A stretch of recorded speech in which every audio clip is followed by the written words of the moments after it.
Dodgerson gave a tier 1 gift sub to 5 viewers. End of line.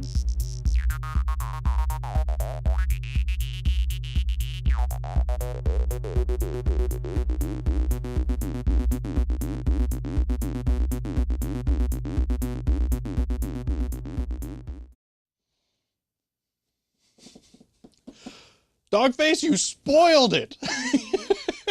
I got it working. I was gonna show it off with this. Ultimate gave a tier 1 gift sub to 5 viewers. End of line.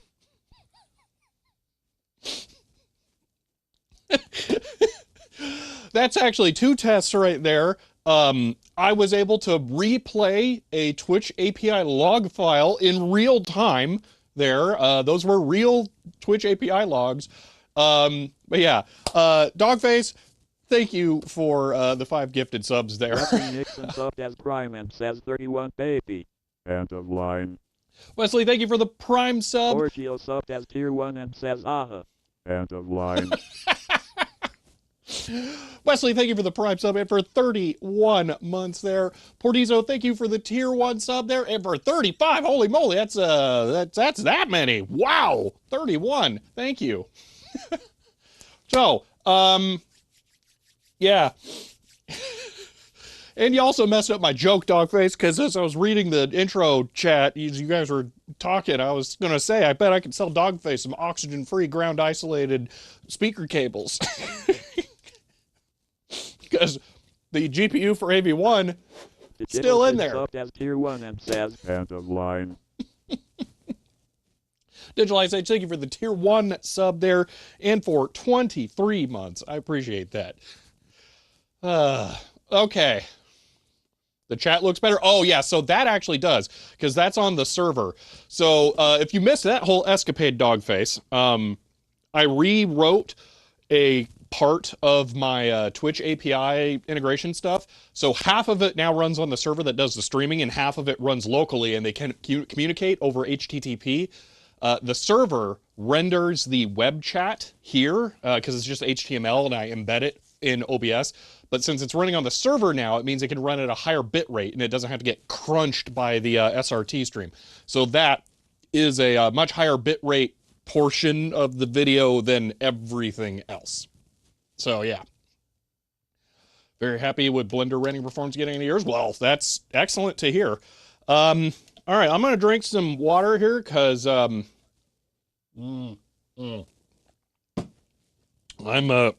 excuse me, kind of still finishing lunch as I start here because I ran it up to the wire trying to get everything set up for this. So David Phantom says water good CHER 100. End of line. Dopa says CORGO 100. End of line. David, thank you for the 100 bits, and DDOPez, thank you for 100 bits. Industrious Ant, yes. If the office stream goes down, chat will stay right there, so you guys can talk amongst yourselves while I'm busy doing whatever. Okay, so I should cover what it is all we are exactly doing here, but I also need to talk about this, because I need to do a credit here. So, let's do this. I think this person has not actually been credited in a full video yet, and I feel a little bad about that, but I'm not sure. But I'm just going to do this anyway, this way, because I really, really want to play with this. Oh, yeah, I'm sorry. If any of you were looking forward to the touchscreen monitor stuff, I screwed up and I left that at home because I got really distracted about making the sub-coalescing part of the code work. Well, it's not really making the coalescing part work. It was making sub-notifications work in general because they were just broken. So I had to fix that this morning, and it used up all of my time. So, yeah, no touchscreen monitor today, unfortunately. I'm still going to go ahead and set this up with Wayland, and then, I don't know, maybe tomorrow we'll take like 5 minutes to try and set it up because I have a feeling it's not going to be that complicated. It's either going to be super easy or impossible, essentially. So, yeah. Anyway, let me grab this here. 10 a.m. lunch. Yeah, you know I stream for the 4 hours that surrounds like noon, so I don't get an opportunity to just eat lunch. It's kind of rough. And since, you know, you usually eat breakfast at like 8, lunch at like noon, and then maybe dinner like, well, I don't know, I got a weird schedule. Anyway, okay, and whose fault is that? I mean, Europeans? Because I stream with a time slot that tries to work for them? Oh yeah, this isn't on. Okay. Oh, that's right, I did that.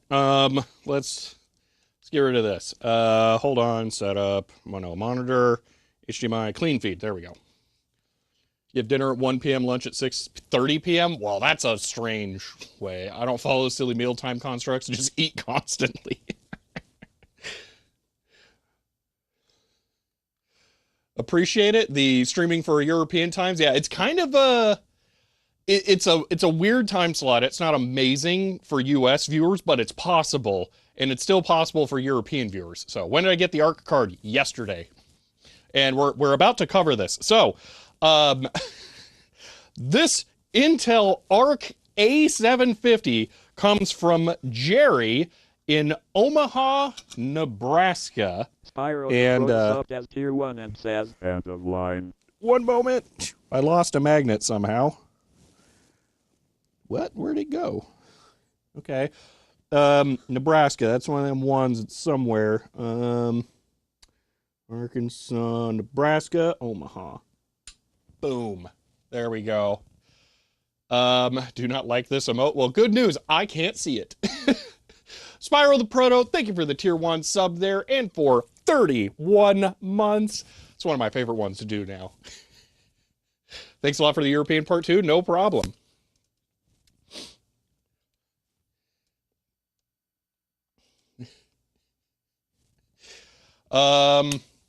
Let's see. There goes your Christmas present. Wait, what?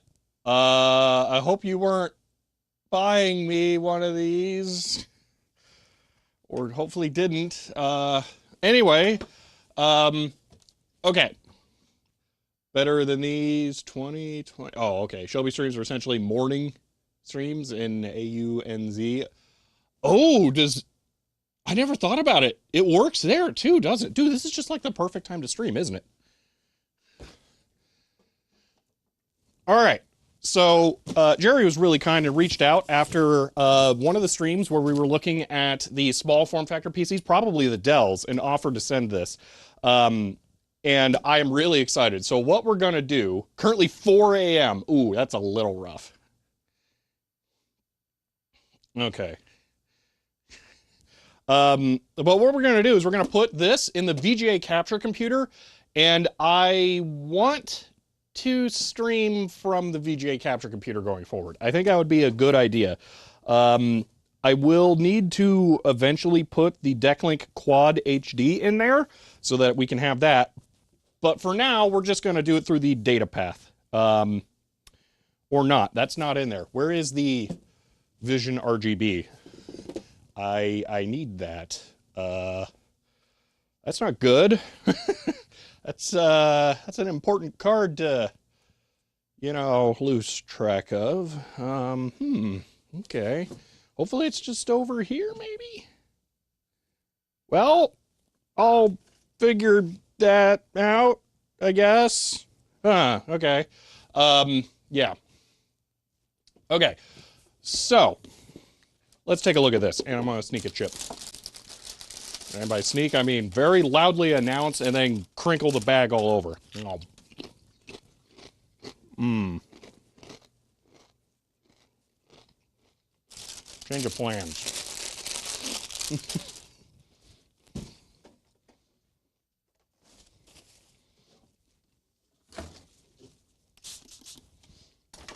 David Phantom says stealth is optional for this mission. CHER 100. End of line.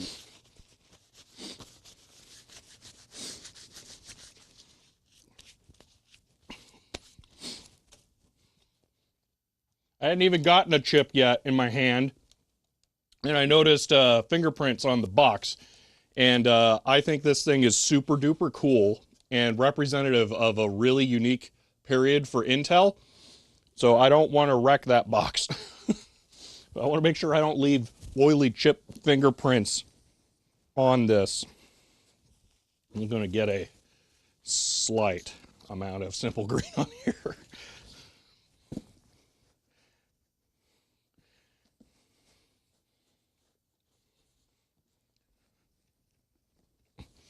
Better. Okay.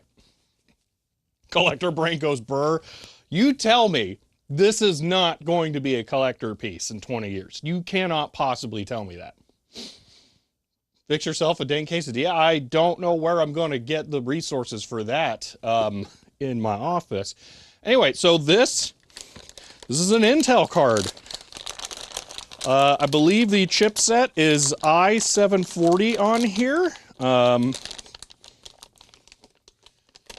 Box is like the NVIDIA Founders Edition. It is. It's so cool. I've never seen an NVIDIA Founders Edition in person, but I am super, super thrilled that this is a Founders Intel card. That's an XFX bracket cover, but oh man, that is so awesome. So yeah, that is an A750 right there. ARC. Boom, limited edition. Oh man, that is so cool. Okay. You have some i740 cards? I don't think I do. One of these days I should probably track some down. Okay.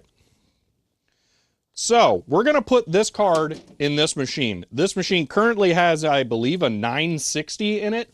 So, just straight up, this is going to be a more powerful card. But the real big trick that this card has for my use case is that it has a hardware AV1 video encoder in it.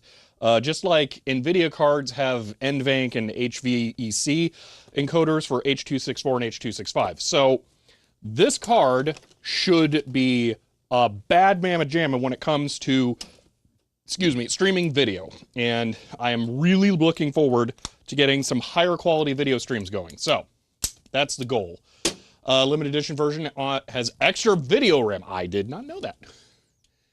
Even have the Intel reference i740. Ooh, that's cool. So, all right, I was, as I was setting up for the stream today, I was like, oh no, I wonder if the card will fit in this case. And then I remembered we put an HD Vision 4 in here, and yeah, the Intel card's gonna fit. We're all looking forward to that? Yeah, I know. David Phantom says, good thing you didn't get the new AMD cards for AV1. Those apparently have a hardware bug for AV1 in code CHER 100. End of That's line. rough. And thank you for the 100 bits, David. I am so happy that the remote server stuff is working. Also, I want to apologize in advance to YouTube viewers because there's a very strong chance I'm going to run out of API quota and not be able to get your chat messages on stream partway through the stream because I accidentally left it running overnight, which, yeah, it's not going to go great for the quota. Miss the CGI dragons on GPU boxes? Yes. Oh my gosh, video game box artwork used to be so amazing. Or video game, I mean, yes, video game, but GPU box art. Yeah, oops, yes. Yeah. Okay.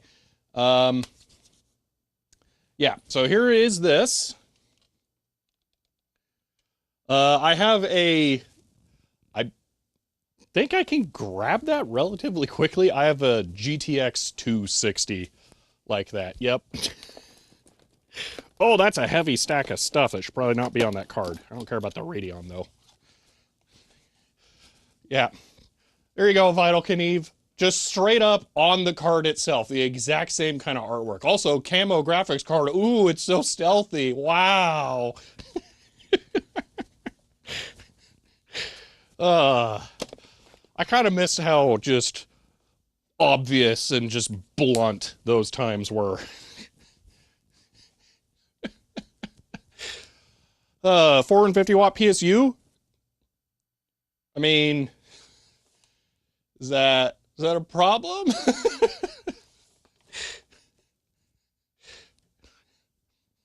Okay. I really hope it's not a problem.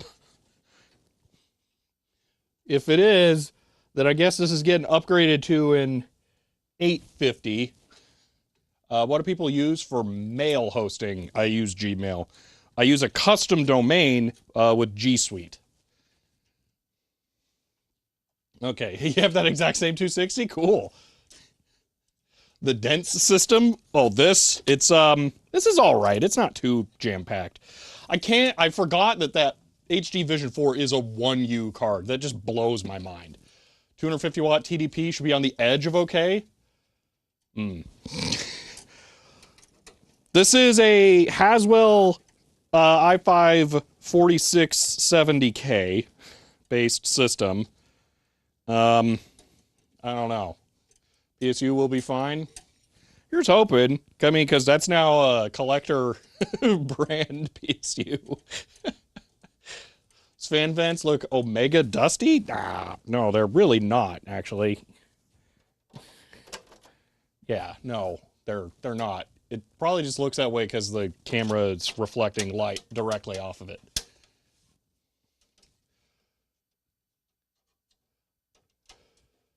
Freewell bundle email, have to deal with all the domain search stuff. When on ranking, you are marked as spam. Yeah, see, that's the problem why I use Gmail. I have just given up. I don't want to fight spam blacklisting. It's weird. They do look dirty. They really aren't. This computer is not run all the time. Like, I'm not joking. Like, they're not dirty.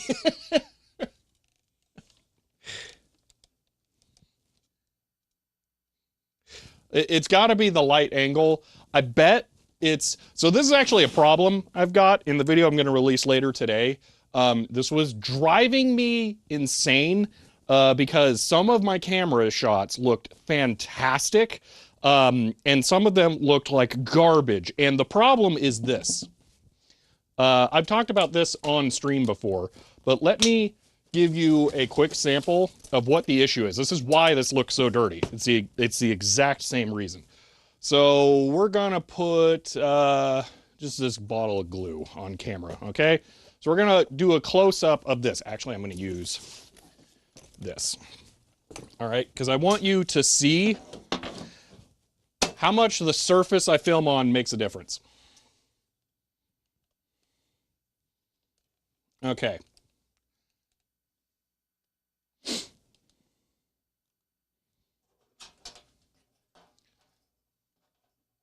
All right, so this is an approximately correctly exposed shot of this glue of B7000, okay? Now all I'm gonna do is put a green thing under here. That actually doesn't look too bad. This may not be the best example. Anyway, what ends up happening is the light from the surface that I'm working on gets reflected into the camera. It might be because of this being here. I don't know.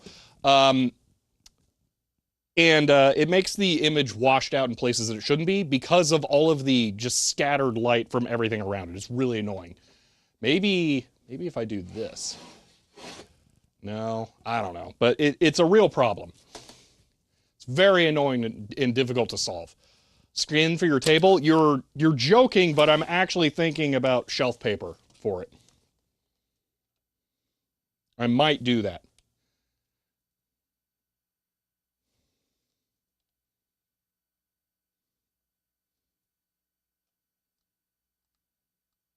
Look at Microsoft Business Email for similar reasons, just so much more expensive. Zoho. Already have Office 365 family plan. Yeah. Vanta black painted table. Yeah. All right. Let's get this 960 yoinked out of here. Hopefully we don't run into any obstructions. I don't think we will. There's a small chance that the bracket that I flipped on the HD Vision 4 will run into this. You know what? Let's also remove the screw from the PCIe bracket. That would be smart. Where's the black tablecloth? So I sort of have one. It's actually a silk curtain, but it's really terrible. I don't want to use it. So the point of vintage hardware does less mass for more power because it's cool. What's the point of old cars? Oh, they get so much worse gas mileage. Oh, you should get an electric car only. What all fell in there?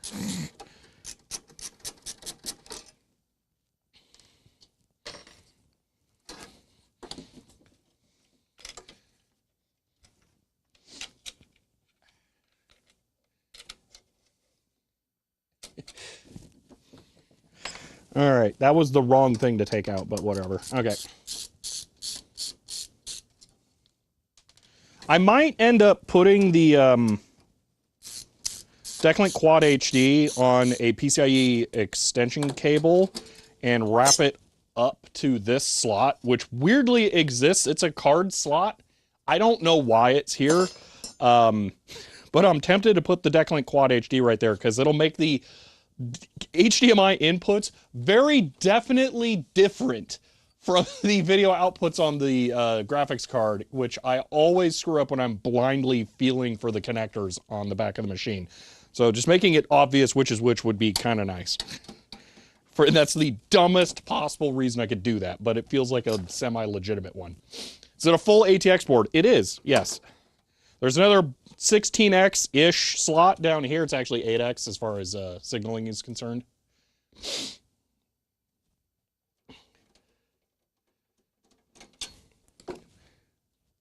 All right.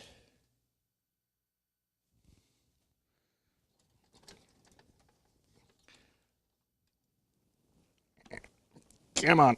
Oh, I put 2 screws in there. I'm some kind of weirdo who actually like put this together correctly. Strange brackets mount the fan control post bracket. So basically what I'm doing with this one, but like one of those, yeah, 14 different screwdrivers. Yeah, really. Because please don't do anything I wouldn't do. CHER 100. End of line.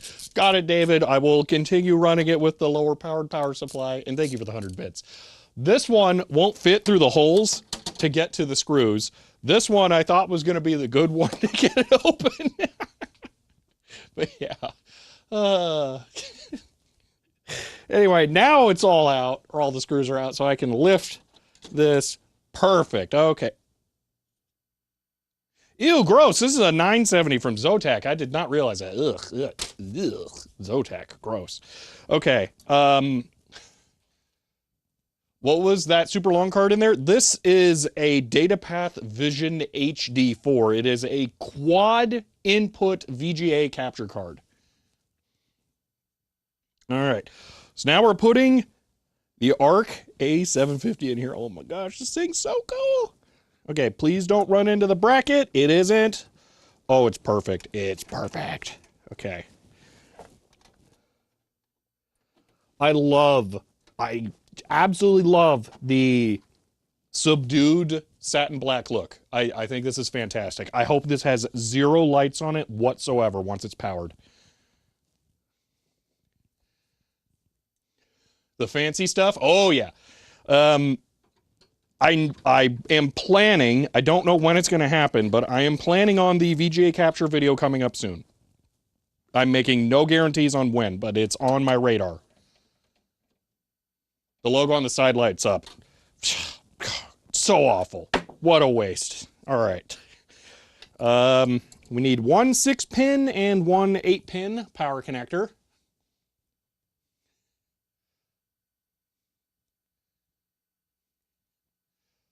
I want to compare it with a RetroTink 4K. I would love to have had the opportunity to review the RetroTank 4K for this, but it just didn't work out for me.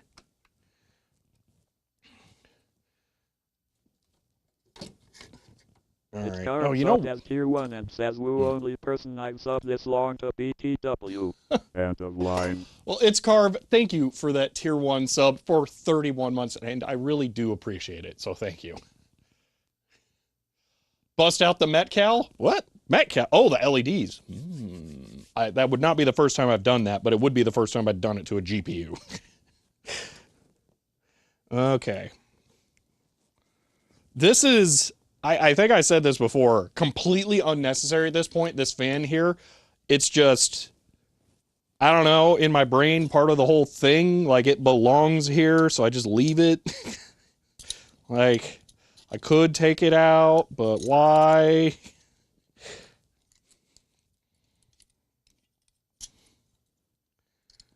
I forget how weird this whole sandwich of metal bits is. I wish I hadn't taken this apart.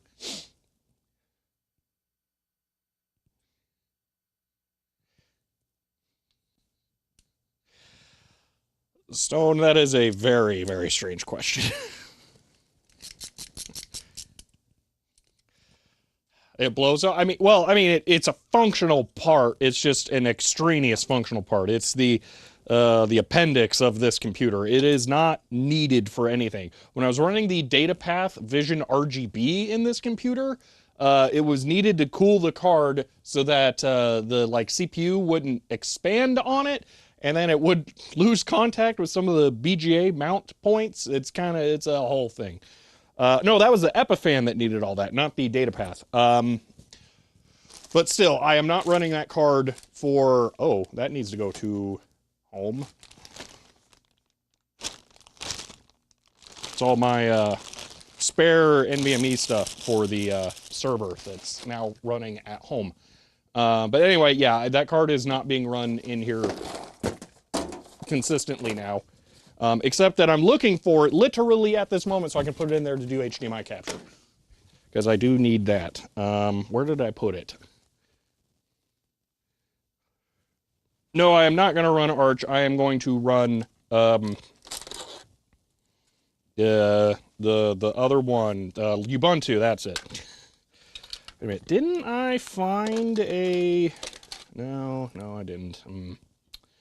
I'm kind of wishing I had the dual video to thing adapter. So I got some extra cables that can plug into this. But I don't have the DVI ones, unfortunately. And I can't just plug DVI straight into that, or else I would just use one of those ports. I really should have bought the DVI versions of these cables. So, okay, I'm trying to figure out how I want to do HDMI capture in here. So let me explain the goal for today, okay, as like overall here. I want to get this set up. I want to get it connected over a VPN to my server at home. And then what I will do is I will stop streaming from the Threadripper and then switch to streaming from this to try and send AV1 video. But there's going to be some intermediary point where we try to send video from this to the workstation over there to just like tune the settings for the AV1 encoding and try to decode it over CPU. Worst case, I port forwarded an extra port this morning to the NVMe server at home that has the 4060 in it, but that's going to be really complicated to use live because that server is not the one doing the streaming, so I don't know how I would make that work. You know what would have been cool is if I grabbed one of those garbage HDMI capture things and connected that to the NVMe server while I was setting up this morning, because then I could have just hardware captured it in real time. Oh well. So is Twitch doing AV1 now? No, I have a very complicated streaming setup where I am streaming from my office to my home, where I have a server running that then bifurcates the stream to go to both Twitch and YouTube at the same time. So it's a very, very weird setup. All right. I'm going to remount this fan. I lost one of the twist ties. I don't know where it went. I was kind of like silently looking for it. There it is. We'll have to figure out something for HDMI capture. Oh, you know what? I got a really good USB HDMI capture card in my bag right now, I hope. Let me double check. Should be in there. We can just get that set up as a test. Yes, it's in there. Okay, perfect. We'll just use that. Yeah. This is a Magewell. I forget exactly. It's like HDMI capture, right? HDMI 4K plus. Basically, USB 3.0, 1080p, 60 frames per second. I mean, it can do 1440p, 1660 frames per second, but that's a stupid resolution that no one should use, so it doesn't matter. And it can't do 4K 60, which I thought it could do when I bought it, but no. It uses whatever the same hardware it's capable. It might be a USB 3 limitation. I don't know that you can't do 4K 60 bandwidth. Whatever. But we can plug this in. It's USB. That'll work fine. Just, I really want a USB 4K 60 capture card. Is that too much to ask? 1440p is not the perfect monitor resolution because almost nothing scales into it correctly. And I will take that. I will always fight that. Okay.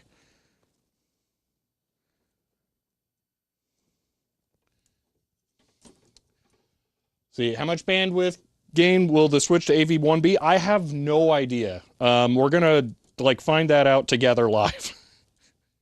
I really don't know what to expect. Steam Deck resolution is a perfect resolution. I am ignoring your bait. Why is USB capture cards are relatively cheap, but PCI ones are stupid money? Because the PCI ones are higher bandwidth and usually way better. So to give you an idea, okay, this card costs, I mean, this is a really high-end USB capture card, okay? This costs more than half as much as the capture card that I'm using to capture the video that you're currently watching on my streaming PC. But this one can't do 4K 60, and the one that's in my capture PC can do 4 HDMI 4K 60 inputs at once. They are way better when they are PCIe cards because they have direct high bandwidth links to the computer.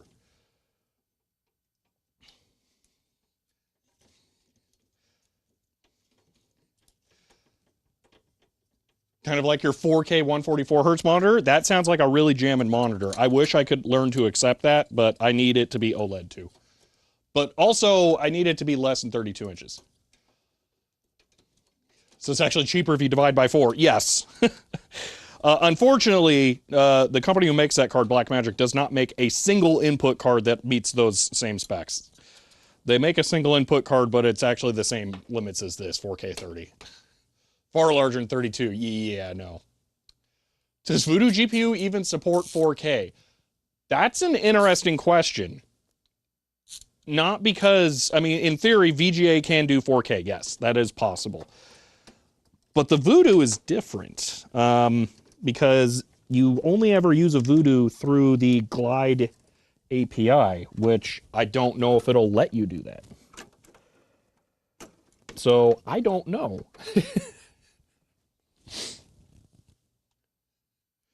Talking about your living room TV? Yeah, I gathered that when you, yeah. All right. Let's see. I can't afford 4K 144. Rather have new living room TV. One of these days, I'm hoping next year, okay? I'm 2025. I'm really hoping 2025 is the year that I get to buy 3 4K OLED monitors. Okay? I've talked about this before, almost certainly, okay? But I have just a handful of criteria, okay? 4K, OLED, sub 32 inch, okay? Almost any size under 32 inches is fine. Just can't be 32 inches. And at least 120 hertz, because I have this thing where it must be NVIDIA 3D Vision compatible.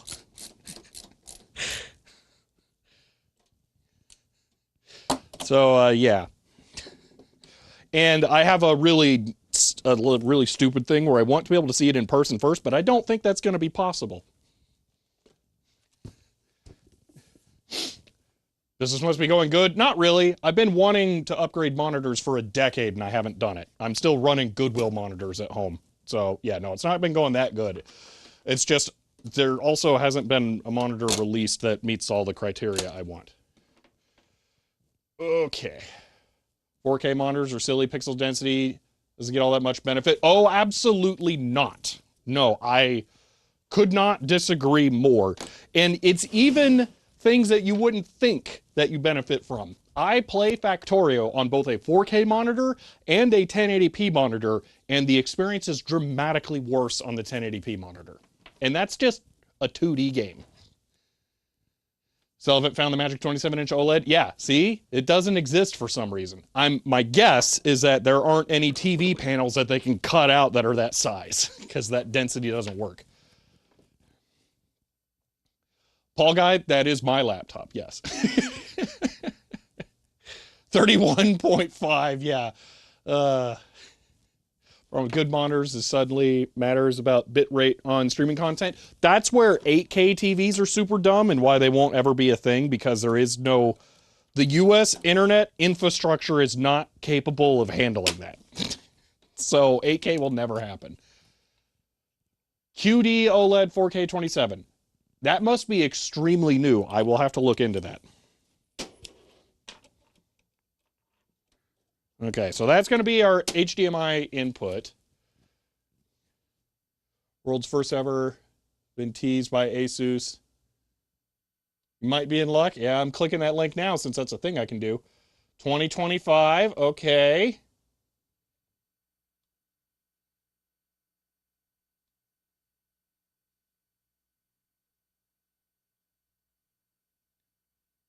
That's looking pretty good. All right, the other thing is it has to cost less than $1,000. $800, that's within striking range. That's attainable. Ooh.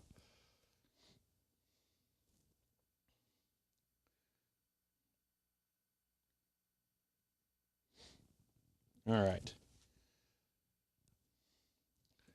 Just gonna have some water here, and then we'll start getting this set up to turn it on.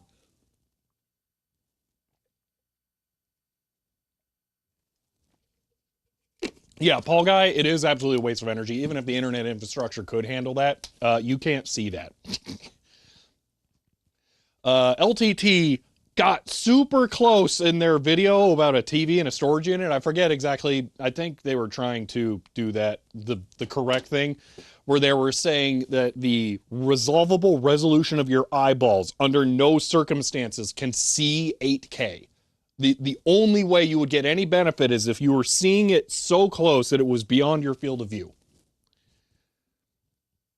So you had to stop collecting TVs. I'm not done with that yet. I am very torn to go pick up a television that's by DZX still. Very, very torn. Okay. Yeah, power and input. I may need to stop drinking this water. It tastes a little funny. It's at the bottom of the water jug, and there might be too much air in there, and it might be letting stuff happen. Wait, the ferrite core on this is loose.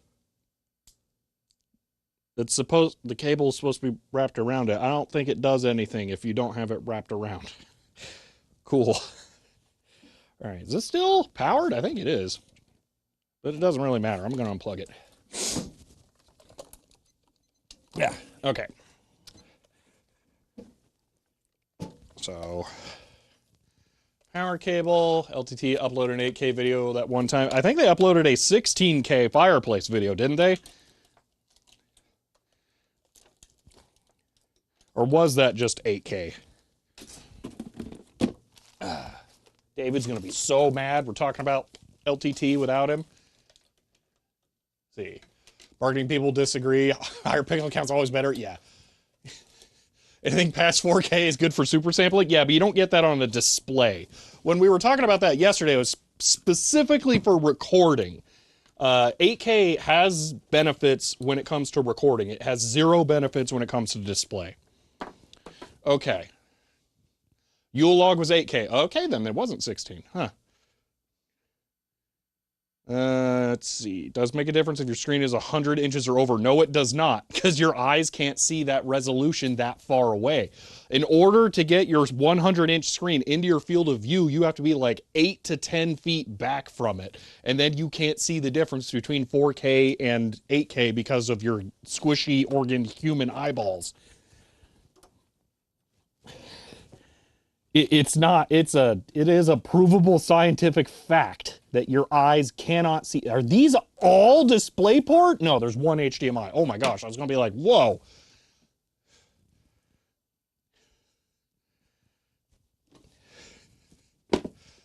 Only got 2 feet, so I don't understand visual units. Yeah. IMAX is the only exception, even then in diminishing returns. I don't know. Meant rendering in 8K, then downsample. Yeah, that fine. VR can use high res, but that's different because the screen's right in front of your eyes. Yes. You leave my squishy when I'm also alone.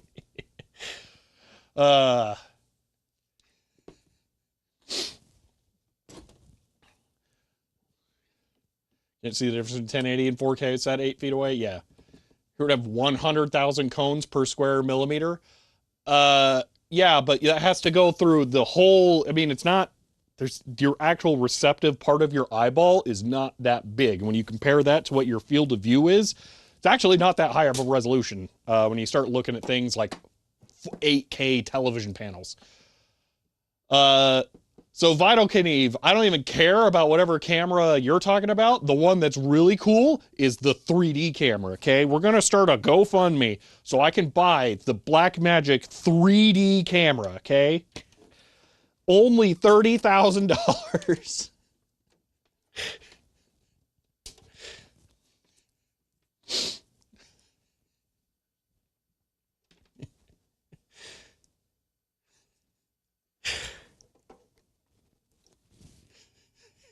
You want that camera too? Yeah, it's really cool.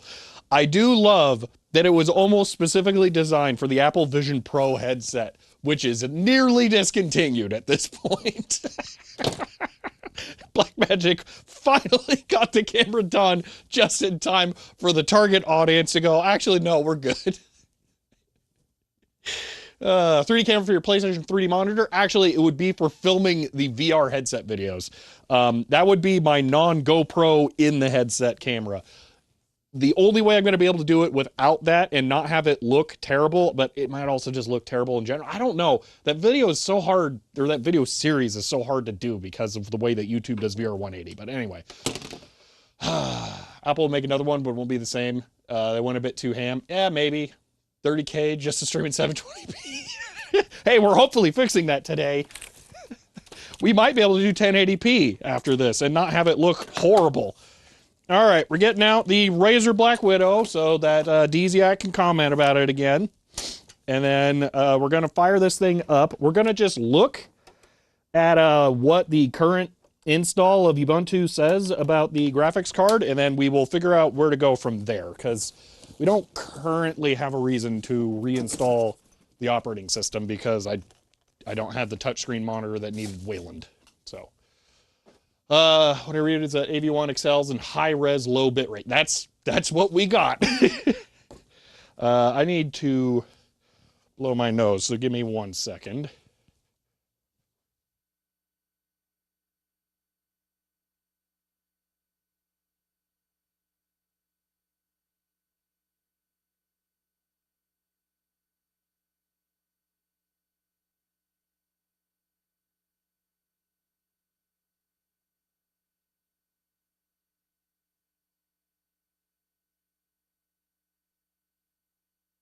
Okay.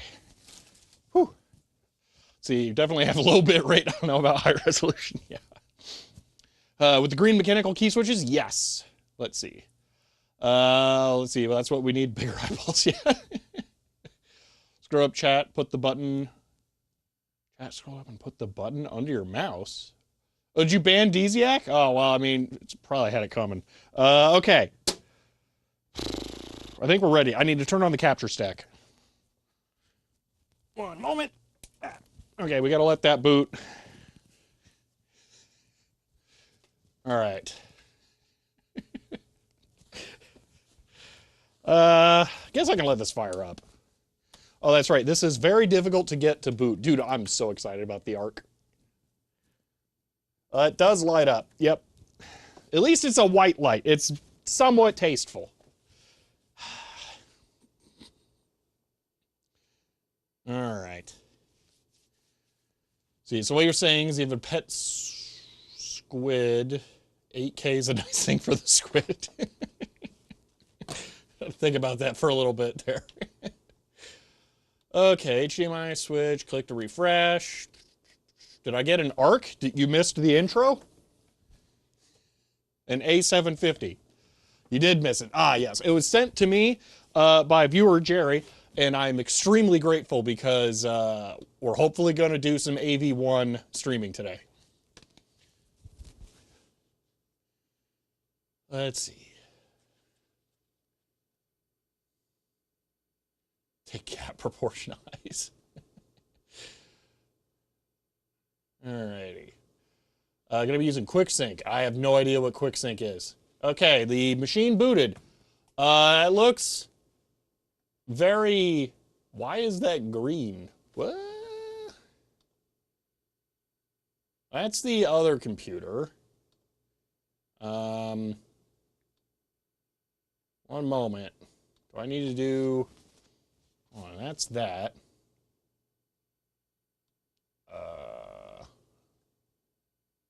Why is that green?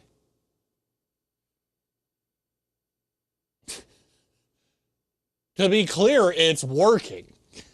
This is the video from that computer. It is working, but the capture is green. I don't know why.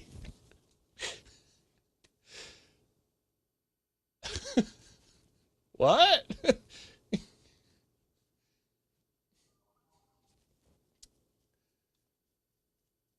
Let me bring up the settings for the HDMI scaler, and we'll see. Reboot the capture side of things. I just booted it for the first time. QuickSync, Intel, video encoding stack similar. Oh, that's the name of it. Yes, then. Okay. Size and position. Okay, let's just make sure. Yeah, that's that. Okay. So how weird is it to do like hardware level stretching or moving like that? Let's see. Oh, Desiac, you're mean.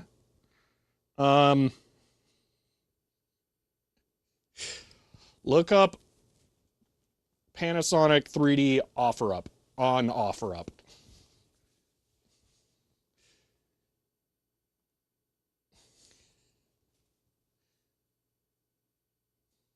You figured it was that panel?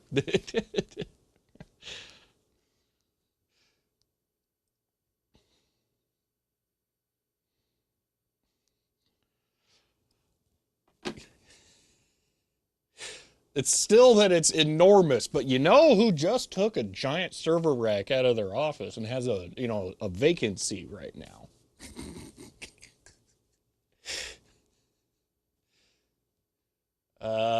Okay, so yeah, what? Why is that green? Oh, let me try changing some settings here. So I'm going to set the output for HDMI B to CHER 100 no rack. 422. You have a square of floor space. End of line. Chloe, thank you for the 100 bits. Is that the Shrek HDMI input? Oh, you figured it was a Panasonic 3D? Yeah, I think we talked about it before. Why? It went from piece to lime green. Yeah, so I changed it from full to limited. OTTBALLNO 3SICHER 100 end of line. End of line. Oddball, thank you for the 100 bits. Tried disabling HDCP. I don't know that I can. Well, it's showing output B is like inactive. Hold on, let me just try replugging it.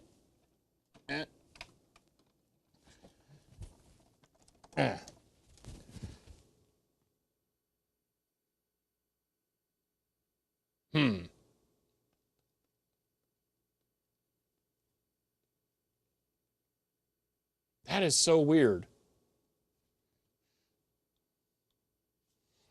Because it works for this, but it doesn't work for this. But the video is working. Can you disable HDCP on the ATEM side? I'm pretty sure that it doesn't care. You know what? Hold on. Let me do this. Window capture. And here. Okay, now you can see what I'm doing. It very much does. Well, all right, let's try and figure this out. Device settings. HDCP notification, green. Ooh. Black. So if I set that to, okay, so that's HDCP. Dude, why would you have it just be a color? Put a dialog box up there, man. A color, to me, just says there's a color space conversion issue. Okay, HDCP mode, disable authentication. Well, now I got it all over. Wait a minute, the ARC card is outputting HDCP. What?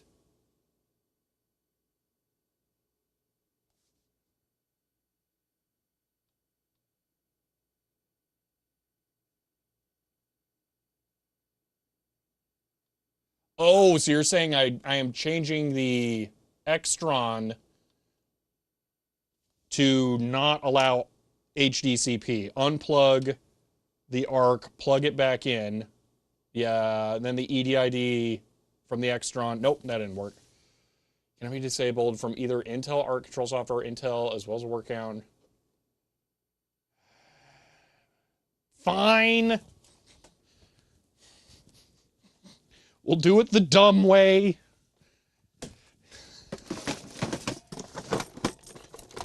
Wait, I don't have a spare HDMI splitter? I swear I just bought one. What? How? Are you kidding me? Is it? There it is. Well, that's not the one, but that's a one. We live in the stupidest timeline.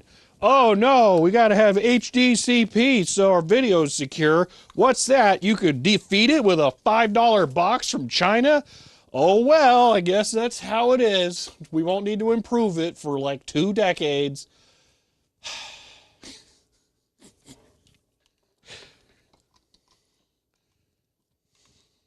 Well, now I'm not getting it on the other one either. Hold on, input. That works. Oh, now it's all sorts of cranky. It's not showing it on this monitor either. All right. Well, garbage. China splitter box. HDCP is a waste of time. Yeah. Okay. Output to Extron. Input from this. And boom.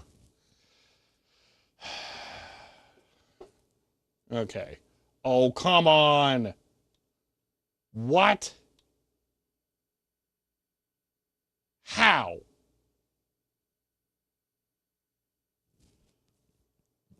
Do I have the only HDMI splitter on the planet that doesn't remove HDCP?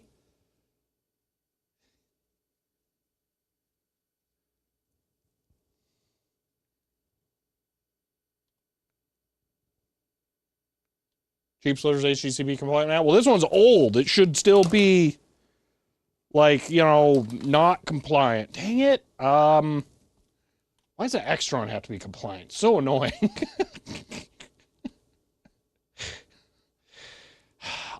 Jack of Clubs, I haven't got that far because I don't even have, like, video capturable for you guys.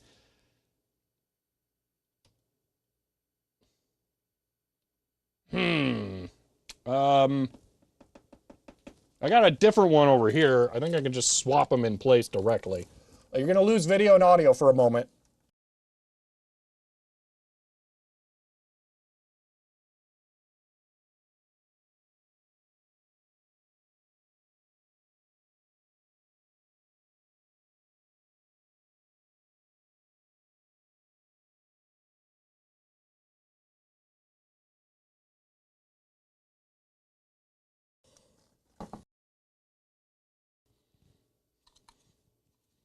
Okay, hello. So we're going to use a new one that has an EDID switch on it. So this is a different splitter.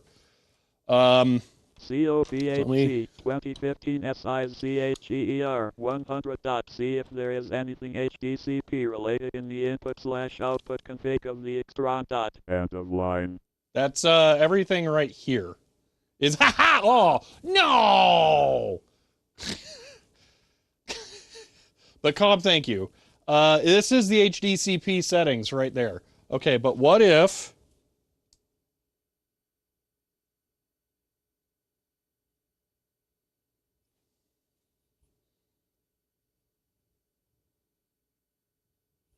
Input output has HDCP too? Disable authentication just makes it fail completely.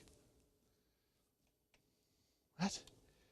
Literally first tab, HDCP authorized. I mean, that's probably just going to make it not work.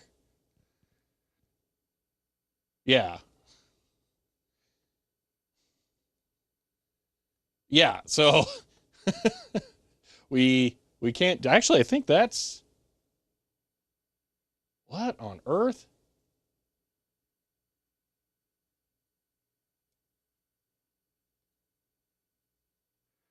Now disable it on device 6. Okay, hold on. I'm trying a different thing. That's a different HDCP screen. Yeah, so it goes for... Okay. Device settings. Disable authentication.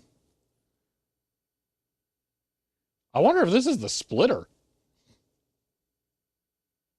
1 frame per minute content. Yeah, really.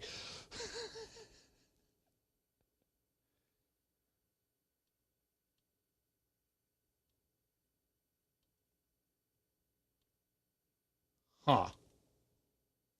Yeah, so here's the weird thing. It's showing up on this now as well. Yeah, I think the green... I think this is coming from the splitter. I think that's coming from this. There's also a switch on this that I can change that's either copy or auto EDID.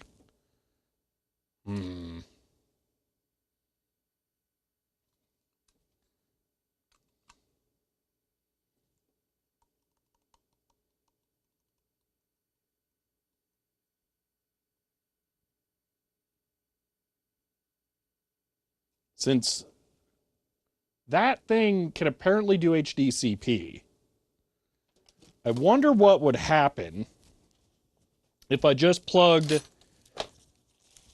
HDMI straight into that thing and then used the EDID copy and then put the Extron on port 2.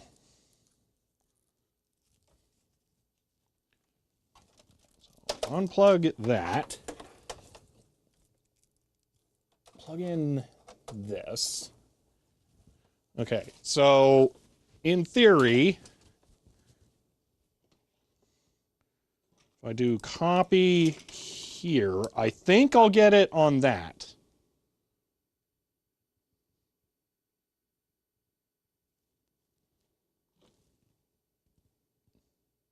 No? There. Okay, so it showed up there, and now... That's, okay, that one.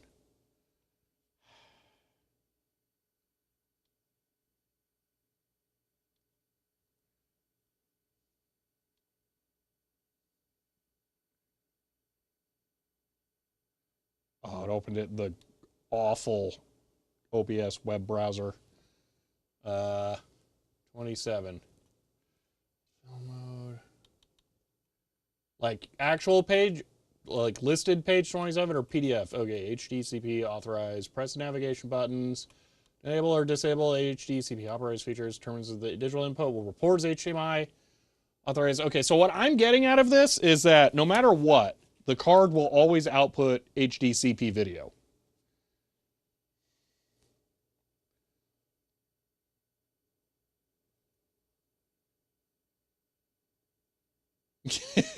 Well, that's good, Desiac. Oh, now that's weird. Now I have video on the display, but then we have like the HDCP thing over there, which I think is the splitter. I'm going to try changing the mode.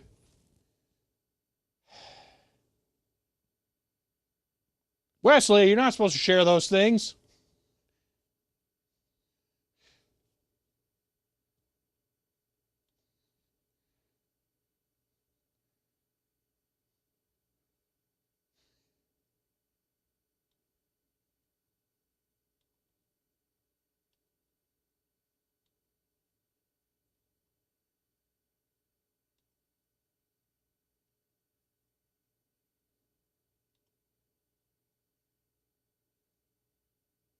Read it as disable on both ends on plug and plug.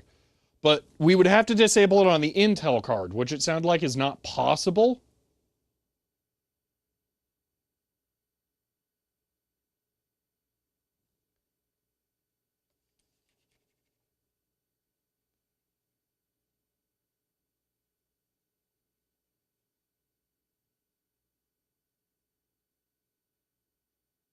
Wait a minute, I got an idea.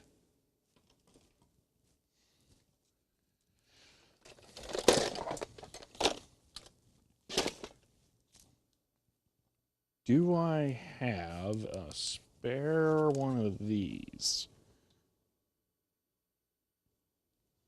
Actually, I think just straight up this.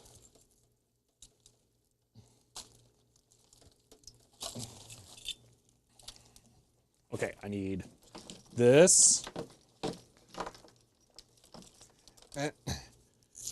This. This.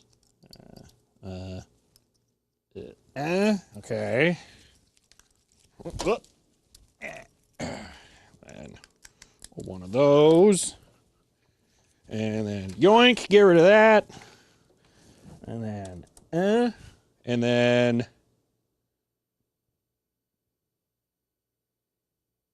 ha! There we go. Problem solved.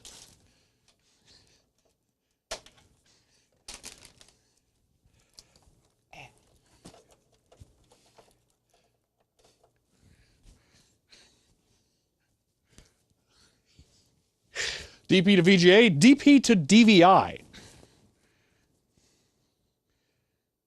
Okay. Because someone said DVI in chat and that like put a light off in my brain. I had a DisplayPort to DVI adapter right over there. I returned. Is it broken out? Nope. Everything's working perfectly fine. You see nothing. Let me just hide this. Okay. CHER 100. I want in on this action dash la la la la la la la. End of line. Ben, thank you for the 100 bits. Did you miss much? Wait, you weren't here from the beginning? Oh, if you weren't here for the beginning, let me do a thing really quick. Why is this being weird? Okay, sure. Check this out, Ben. Ultimate gave a tier 1 gift sub to 5 viewers. End of line. Boom. There you go. So I got the sub coalescing working, and that is your credit from yesterday's stream. So there you go. That is a repeat of 5 separate logged API calls for subs. Unfortunately, I didn't get yours because the script was broken, so I modified someone else's, but it's the same thing, essentially. All I did was just swap out the name. Okay. We're finally ready to actually try this thing. It might be allowing disabling HDCP because it's a degraded signal not displaying. Oh, I bet it's more that the DisplayPort to a DVI adapter I'm using is a cheapo garbage one. And that it's probably just lying or something. Okay. Whew. Software AV1 encoding may be more ideal, though, if you're trying to squeeze out the most quality. Well, we'll find out. I don't know. Okay. Now we need AV1 drivers. Wait, am I already on Wayland? Hold on. Wayland. Well, I'm going to guess some legacy X11. Okay, I'm going to guess I'm on Wayland then. So I should just bring the the thing. About section. Gonna make me open it back up. About this system. Wayland. Okay, well, I am Waylanding. Okay, good to know. All right. I need network. That's even correct, I think. Okay. Right? That goes there? Okay. So let me just bring this like 85 billion feet Ethernet cable over there so I can plug it in 3 feet away from where it starts so that I can get internet on this thing. Click. Okay.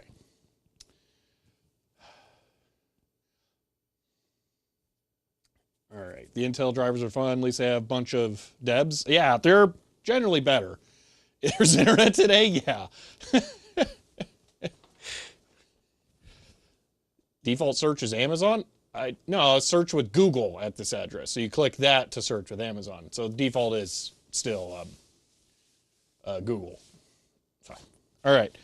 Intel Arc drivers. Ooh, yay. Latest professional GPU drivers, game on drivers. I hate this. Just release the drivers that work. Download here. Okay. Oh, come on. You can do better than that, Intel. You can definitely do better than that.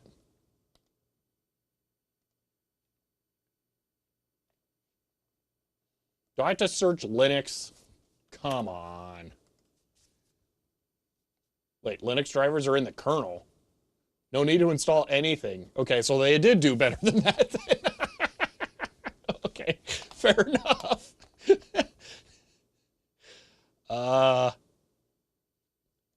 Release package update.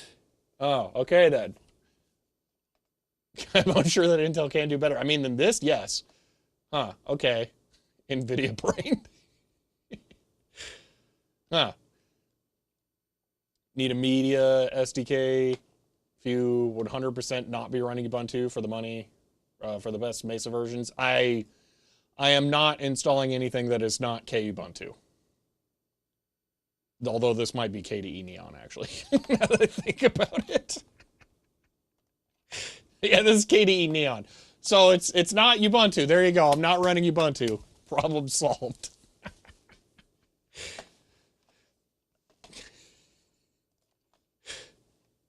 Here, let me just pull this up because this might actually be important now. So we're running kernel version 6.5. It is based off Ubuntu. Yes, I know.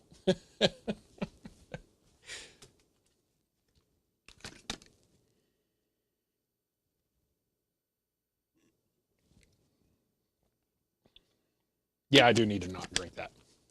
That tastes like tap water when it's not tap water.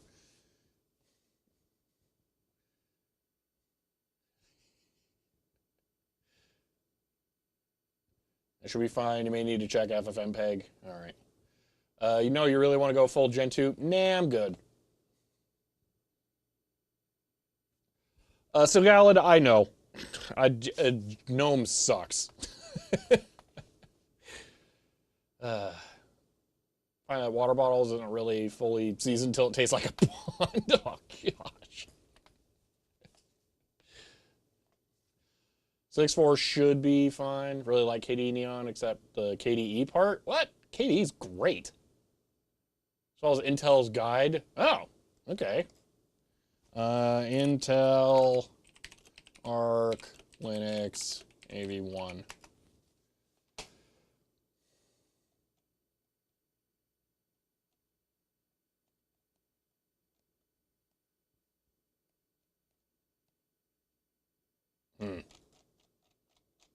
Install Intel GPU tools. Have you tried switching to our saver Windows 11?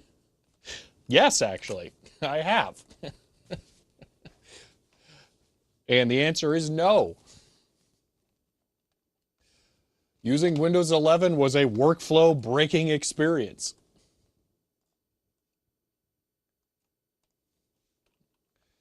Okay. I have zero opinions about the Home Alone house. Sorry you had to endure that. Yeah. So when LTT did their 1 month of Linux video, I thought I was going to do a rebuttal 1 month of Windows 11 video, but I was just so happy to get away from it. And I realized I really didn't want to make that video, but it was awful. So, all right. Sudo apt install Intel GPU tools. Okay, that'll work.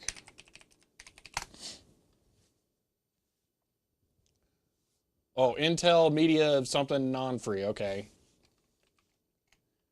Intel media VA driver not wait. Conflicts. Okay. Non-free. Can't install them both. Got it.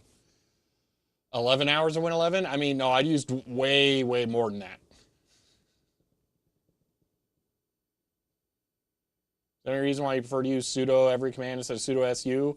To be consistently inconsistent.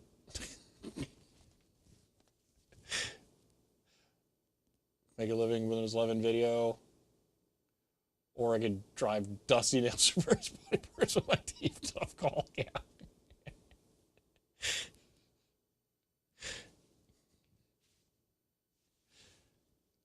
I use sudo su sometimes. I did it on all my server stuff just to drive people insane. Let's see. NVIDIA to be removed. Non-free is not installed. Wait, what? Oh, and then it is installed. Okay. Intel. I can type letters. CPU. Okay.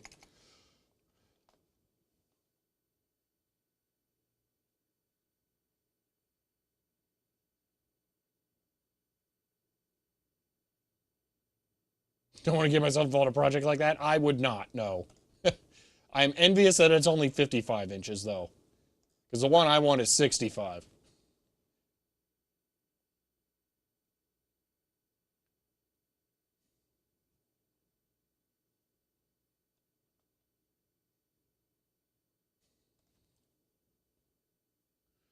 My favorite thing you guys always want me to do is sudo exclamation point, exclamation point. I will never, ever run that.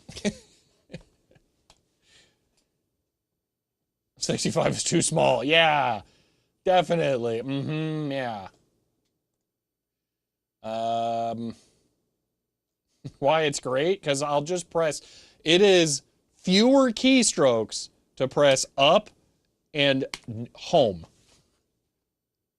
It is at minimum 3 additional keystrokes, actually 5, because it's, you have to, I mean, the sudo is going to happen either way, okay? So they're either way, but I can just, I don't have to do shift and then 1. It's same thing. I don't care if it's replaced by the bash previous command. I can just press up to get to the previous command. Why do I need some fancy weird thing when the up key is just right there?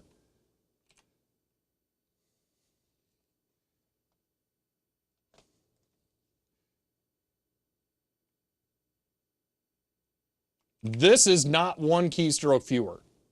That is 3 keystrokes, whereas up, home is 2 keystrokes. Does a lot for time saving? Yeah. Up arrow rocks. Up is not jump. Up makes the terminal go whoop. Oh, no, whoop. That's what the up arrow does.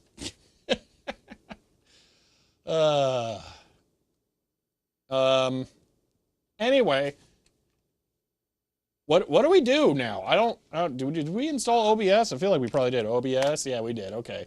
So, whoa. What?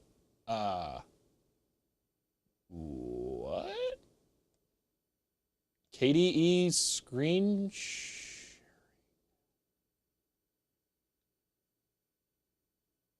I've never seen this before. What?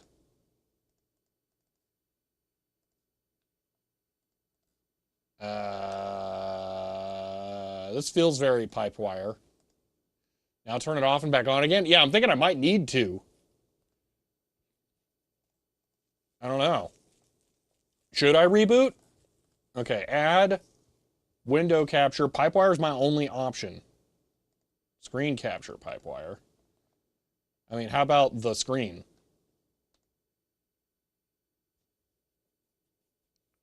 Oh yeah, it is OBS Ancient, isn't it? Maybe we don't want that one.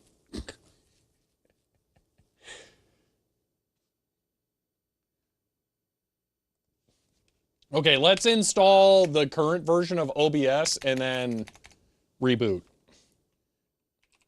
OBS Studio. There might have been a reason, like, that's not the newest version. Apt update. If it still thinks it's the newest version after this, then we're gonna add the repo.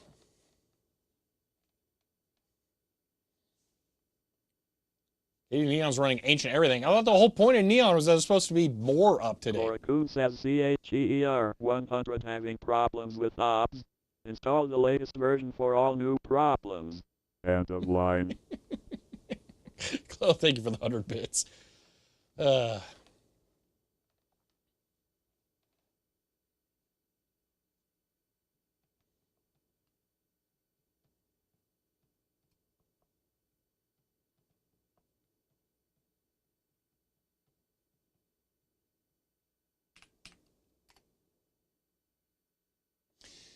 Well then, OBS PPA.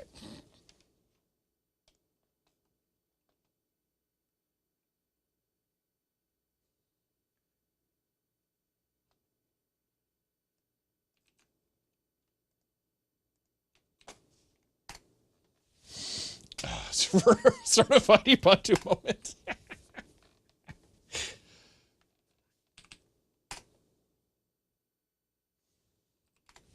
Hey.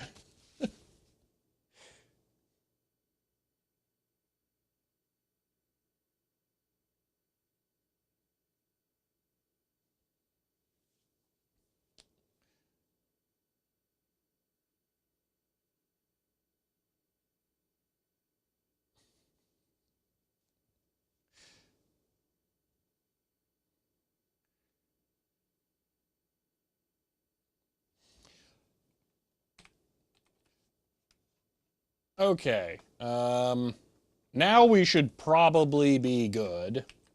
So I'm just going to open OBS just to verify, and then we'll reboot. That looks good. For giggles. Yeah, still no. Okay, let's reboot. Restart. Watch. It won't let me do window capture because it somehow knows it's not an HDCP display or something stupid like that.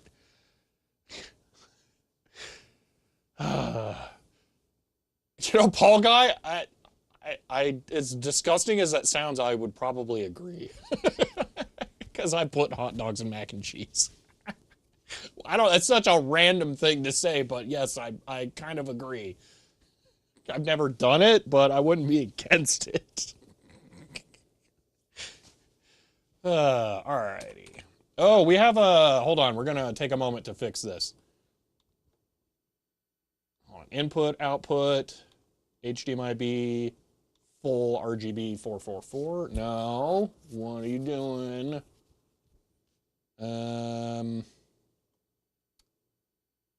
This is not correct.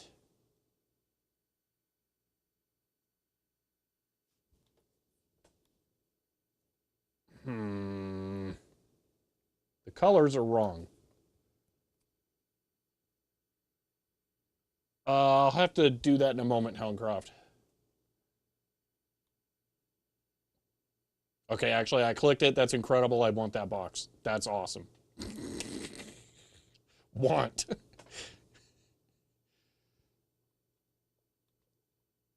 Why is it not color correct, huh? I have Windows on there. I do have Windows on here for... wait, I installed Neon onto the MSATA drive? Why? Okay. Was not expecting that. I cannot get this to look correct. Okay, I will do 444 full, I guess. I think limited is more correct. I'll do limited and just hope for the best. Anyway, yeah, that's weird. The input color space is wrong somewhere.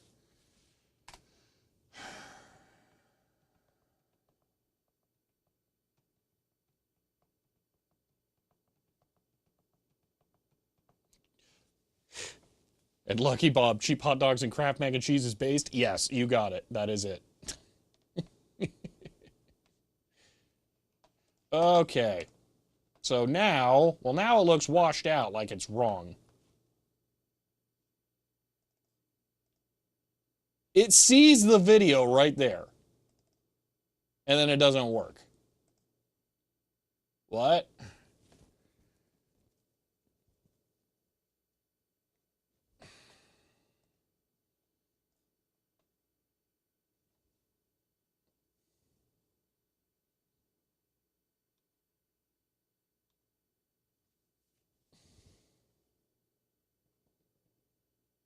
I broke it. It never worked.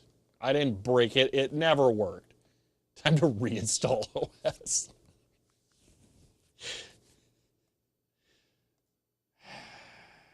Deactivate, then reactivate. That's not how it works. I can delete it. Recompile the kernel.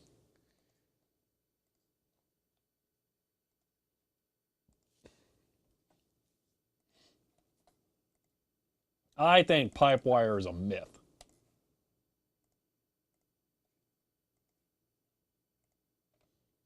Yeah, we're just going to pretend that's not a thing. Okay. So,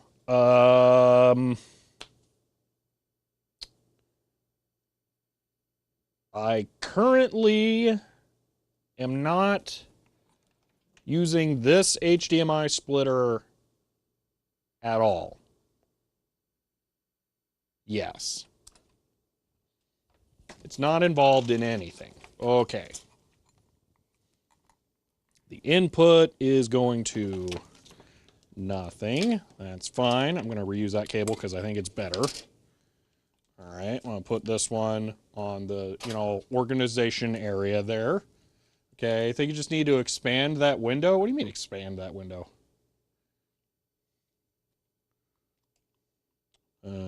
Output to, oh, you know what? I don't even need the splitter. I forgot.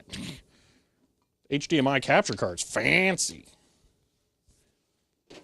Oh, but it's also really far away. Never mind. Splitter it is. Okay, output to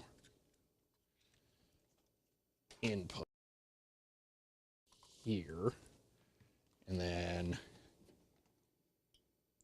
input there. And then I wish I had that cable back. I just dropped, but whatever. Pipewire is a myth. How do you feel about the kitchen sink? I think the issues you're having were fixed in newer Mesa versions that aren't in versions below 22.3. Oh, well. Did have small line of dead pixels. Huh? Also, that's all you'll need. Was about to go by, Shelby? Wait, what? Inside OBS. Hold on. Okay. I got an idea here, okay? You want screen capture Pipewire, okay? We see it right here. All right, cool. I'm going to transform and then do full screen. Fit to screen. If there was video there, it would now be in the middle. There is not video. And see you later, Philip. Did have a small line of dead, I don't know, yeah, there. Okay, so anyway, yeah, that is Pipewire screen capture not working. But we can do add video capture, Vision HD4, no, USB capture, boom, look at it, it's beautiful. It's perfect. No notes. LUCKYBOB 77 SIZHER 100. We get signal. Main screen turn on. It's you. End of line.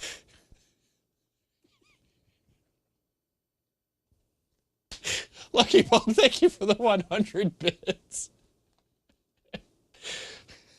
Mage, well, HDMI 4K plus.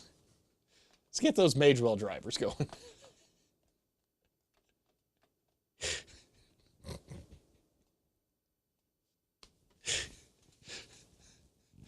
Anything smoking yet? No, it's fine. Let me just try a thing here. Do that. Why did that break? Wait, it fixed everything. What? Huh, okay.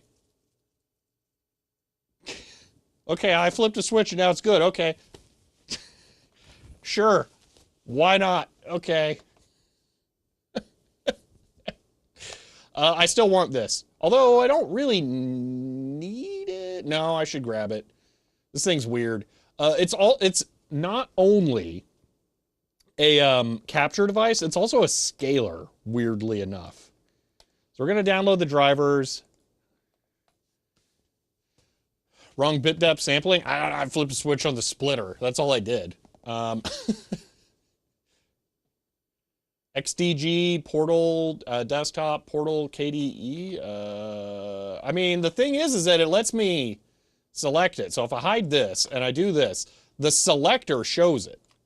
Like, it's there. It's not, I'm seeing the video. If I move the window around in this, I see it move around in the preview.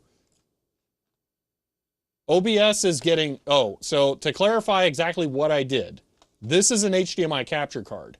That's why you can see the camera preview in OBS. I'm capturing the ATEM from OBS on this machine now using a USB HDMI capture card. UI is part of KDE, but the portal is part of Pipewire. Okay, well, I will give it a shot then. Let me pin this because I don't think I did. Okay. Sudo apt install xdg. I'm sure there's, well, portal, you know what? KDE, that it's there. I mean, sure, yeah, let's find out. Holy moly, that was a lot of stuff. Depends on a bajillion things. KWin X11, KWin. Why did it just vomit all over? Like,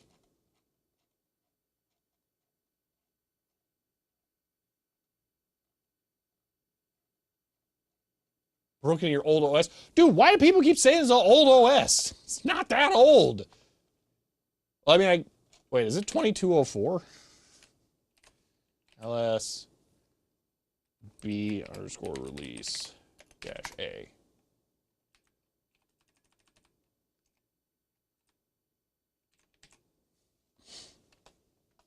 All right, you know what? Whatever. Wait, this is still downloading? I don't think you're downloading at 4.5 megabytes per second there, buddy. Oh, well. Cat accept OS release. I'm sure it's fine. You know, just cancel download. It's weird. Whatever. I don't care. Okay. Yada, yada, yada. Okay. Do I have audio on here? Why do I not see audio? You know, let's just add an audio capture. Can I actually do ALSA? Hopefully. USB capture, HDMI, 4K, thingamajig. Yeah, that's not looking very good. Why are the VU meters so thick now, by the way? It's kind of weird. Okay, so that, oh, yes, that is working. Perfect. Okay. Okay. V4L2 is video only. Yes. Oh, I never really thought about it. Yeah, but I guess that makes sense. Good call, computer nerd.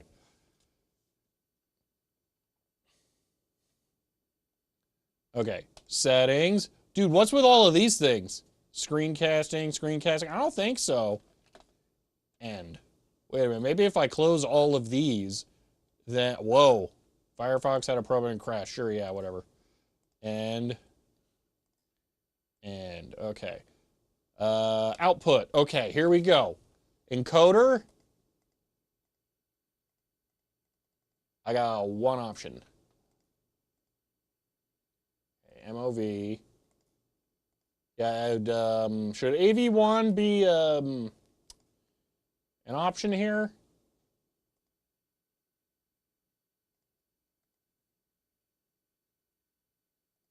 Change the OBS language. Why would I change the language? Advanced. Video encoder. Ooh, oh, ooh, maybe that's it.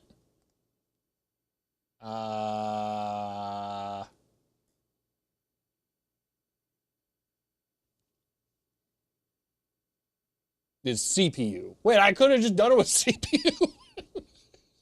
Is it like really hard on the CPU?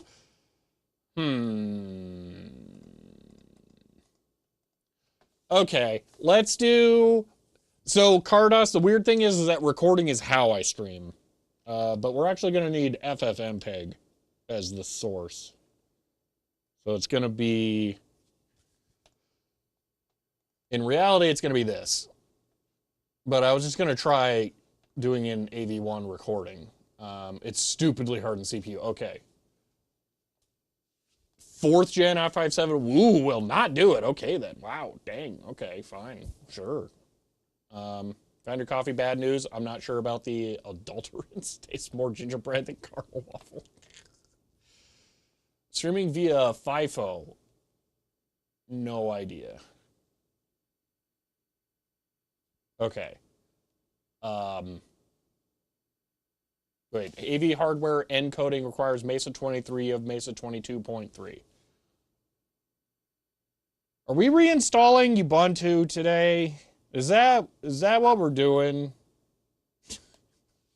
Do I just need to install Kubuntu 2404? Is there 24010? Maybe I should install that. Apt full upgrade? I mean, that feels really dangerous. Installing Ubuntu takes like 5 minutes. Has Plasma 6.1. All right. I think I'm going to have to download it. Let me get the iOD and make sure that it's not on there, but I'm pretty sure it's not on there because I usually do LTS only.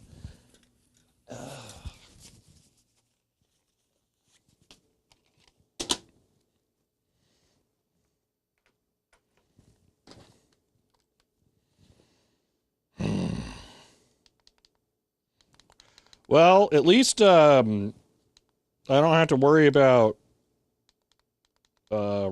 getting this done too soon.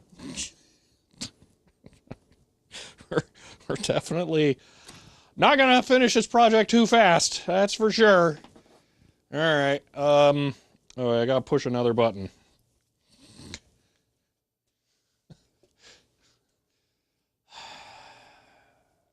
Oh wait, no, I gotta push another button over here. Click. There we go. Okay. This thing, bingo. Okay, let's go download a Ubuntu. Yay. Ugh. Why does poll only have one option? Because a bunch of people just like all chatted the same thing. So the poll was designed when we were running, not that, running, what am I doing? Ubuntu, okay. We were running Zork for people to vote on what moves to do next. So a poll that resulted in one response only was intended. So yeah. Snap self with poll. Okay. Where do I get... I'm an idiot, give me bleeding edge. There we go. Download. All right, let's see how long this takes. 40 minutes left. All right. Well, that was fun. Oh, it's all of the computers in the office now, except for the streaming computer, use the free Wi-Fi. Yeah.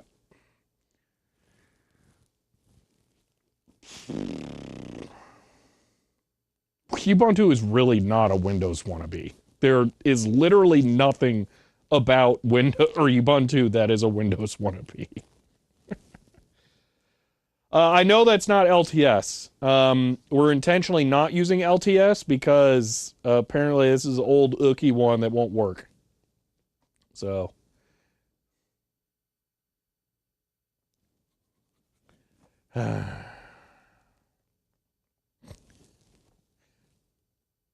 Oh, you know what? I can finish my chips right now.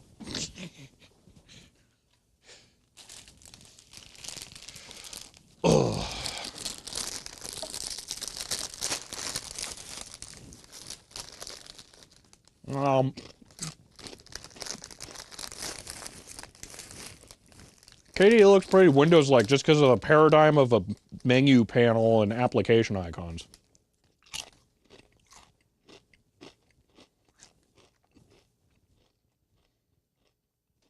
I have never used XFCE at a time that it would have been on video.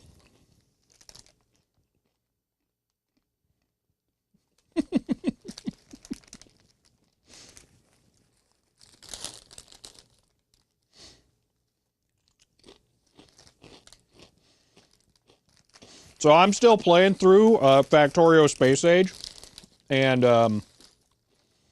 I got to Aquilo, all right, and I thought that the solar power in space was 1% for Aquilo. It's not. It's 60%. And I went and built like a whole giant nuclear-powered ship just to not even need nuclear power.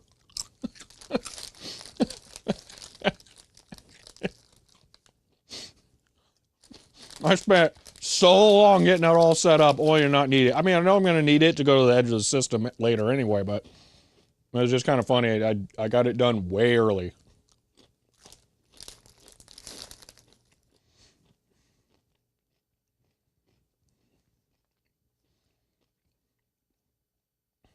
And I actually don't mind the spoilage that much. I feel like Gleba was actually the best new planet.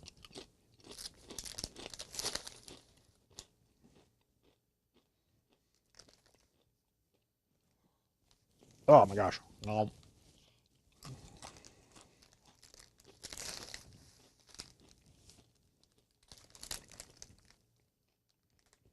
Is the headrest on my chair backwards? Yes. I can flip it around. Whoop. It just depends on what I'm doing. Generally, when I'm wearing the bone conduction headphones, I flip it around backwards because if I lean my head back at all, it pushes the headphones forward and then I can't hear them. So, yeah, I just generally flip it around when I'm not, like, actually, when I have them on.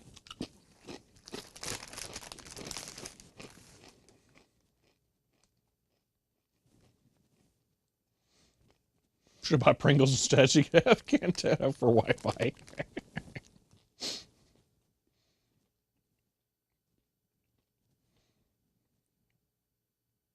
Stream info is below the videos above for a few days.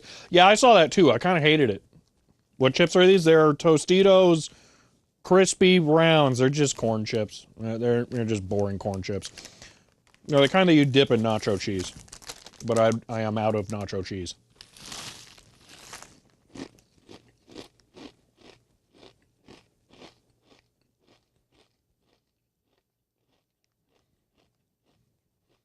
I would say my network connection for the Wi-Fi isn't bad. It's just the Wi-Fi itself is bad.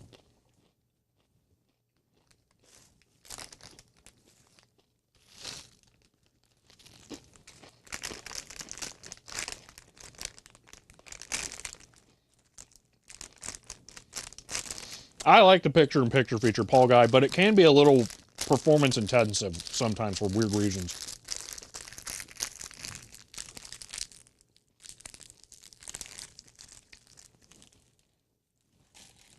Man, that's chips defeated. I would drink water, but my water's gross. So no water for me, just salt.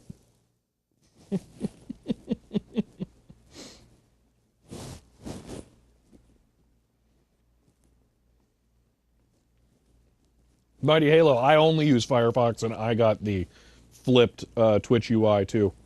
Coffee time, I have to have water to make coffee. 100. I was listening to a comedy show from the year 1903, and the comedian made joke about a group of baboons called a Congress, and it made me wonder, oh my gosh, how do these comedians remain so relevant after 121 years? End of line. BGI, thank you for the 100 bits. That reminds me, I have to listen to the greatest comedy album of all time now, The Great White North. It's that time of year. I need to get that set up.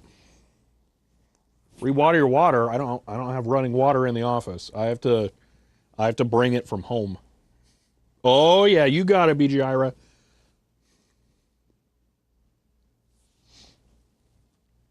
The only Christmas album that has Geddy Lee on it.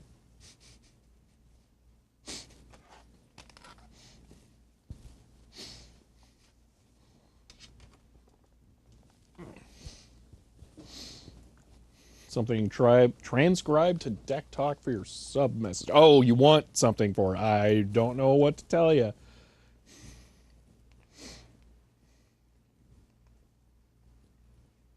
Oh, it's already set to connect.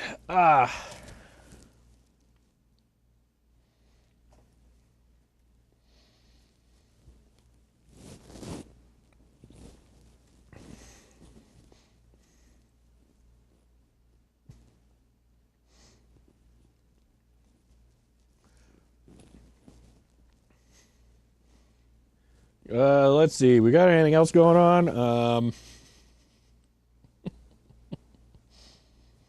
In 2 hours and 17 minutes, I'll be releasing a video about the networking stuff.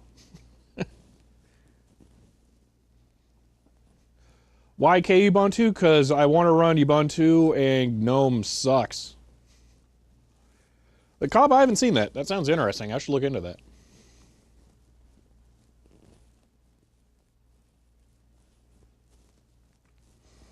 Mighty Halo, I get the same thing, but I get an even weirder issue. As an example, if I watch on my laptop, okay, 4K panel built into the laptop, and I have a 4K monitor connected to the laptop over HDMI, I can have a Twitch stream open on the laptop monitor while I'm playing, just for example, Minecraft with shaders is something that's like really hitting the whole thing hard. If I full screen the Twitch stream on the laptop monitor, Minecraft will start to lag. But then if I window, don't even change the source resolution in Twitch, window and shrink the monitor, Minecraft stops lagging. And I'm not sure if it's an actual in-game FPS thing or if it's like a bandwidth issue for video coming out of the GPU or not. It's real weird. Our bass player's human too. I'm not sure all of them are.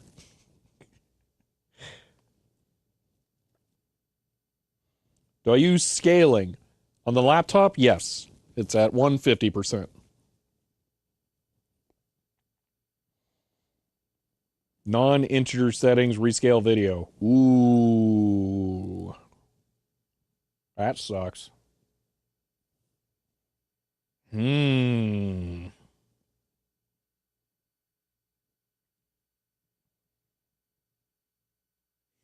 That's rough.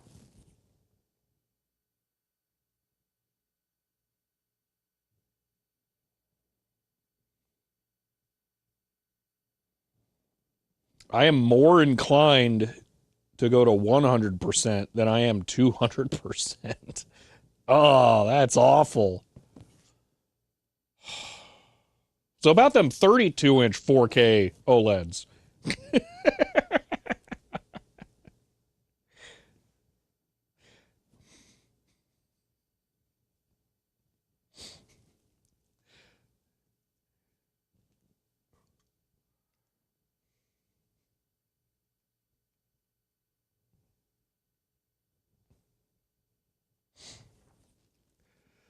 Well, we only got 7 minutes left. I gotta admit, this has actually been slightly more stable than I would have expected. I did not think we were going to get away with downloading a Ubuntu ISO on stream. I figured this was going to fail partway through, and then I was going to give up, and we were going to try some other solution. But this might actually work.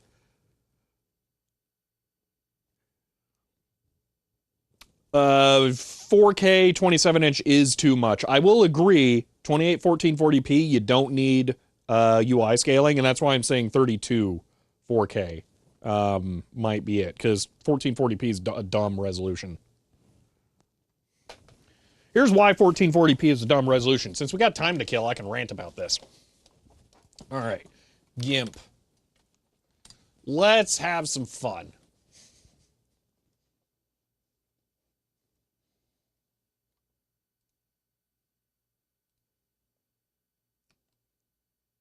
$37 4K was great. Yeah, they have to fit under my desk. 32's pushing it. All right.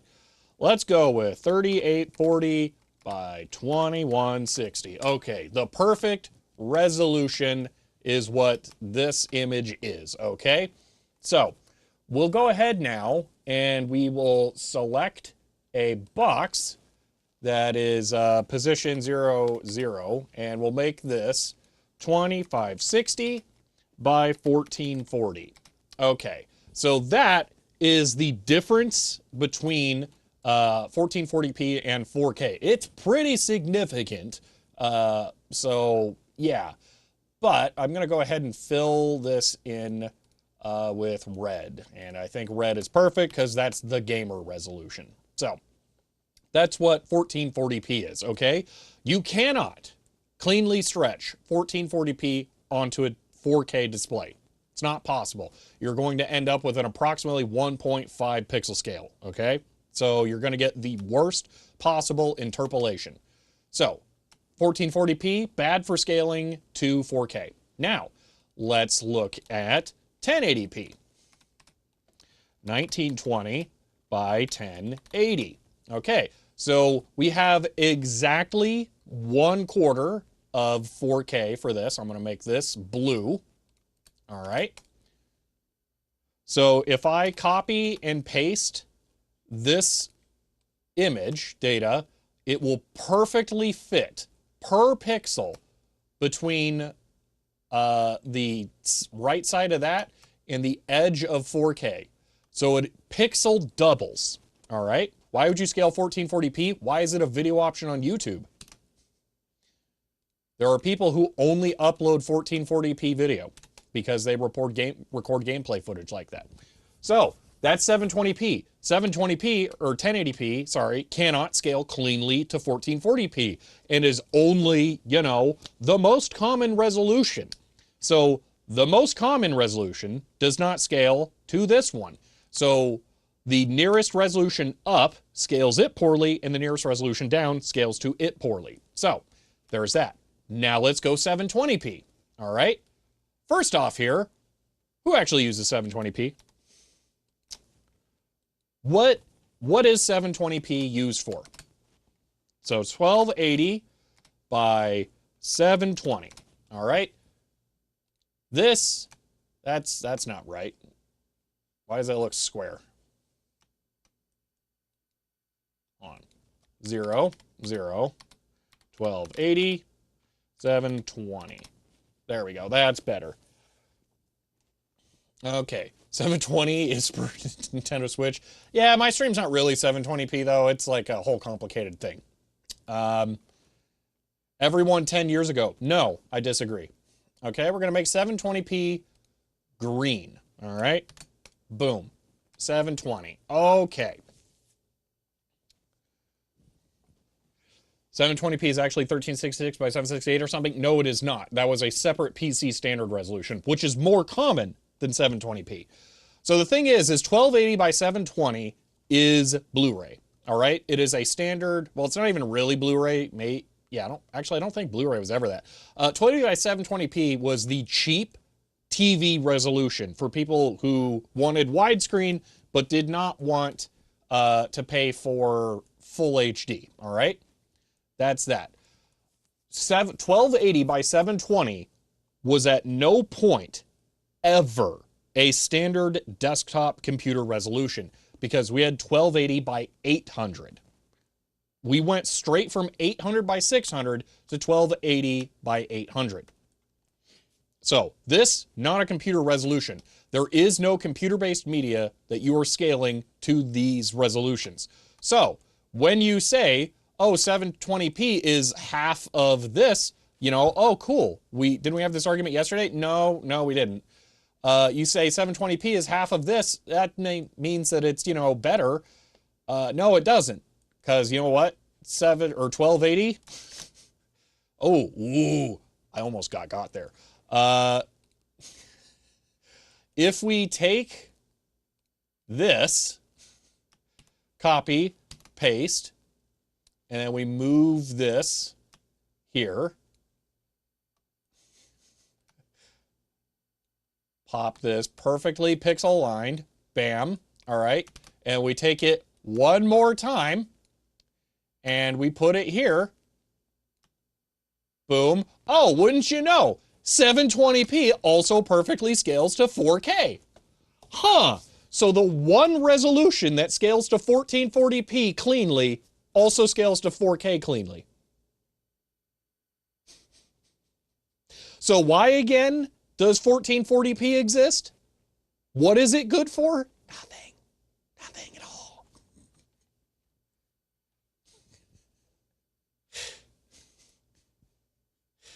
$4K has a density issue? No, it doesn't.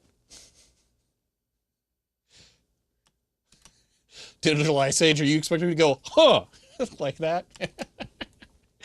Optimal pixel density? No, because that depends on the size of your screen. If the density is too high, you need a bigger screen. Or better eyeballs.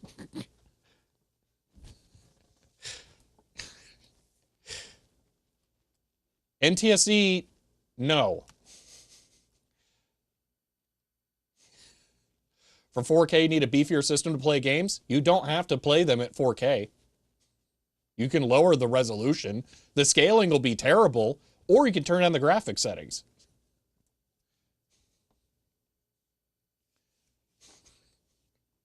You want to play native resolution? I get that very strongly. I do, okay? I would not play with DLSS either, though. That's also awful. I would play 1080p. We all know from yesterday's rant that the real issue is the density of the phosphor mask CHER 100. End of line. BGIRA, thank you for the 100 bits. I would rather pixel double 1080p than run 1440p. So. See, now Leposic has it there. I suspect 1440p works out to a really convenient pixel density for a common television size. I'm not exactly sure which one, where they get to use the same mother glass for 1440p monitors and whatever 4K televisions they probably are. And we have Ubuntu.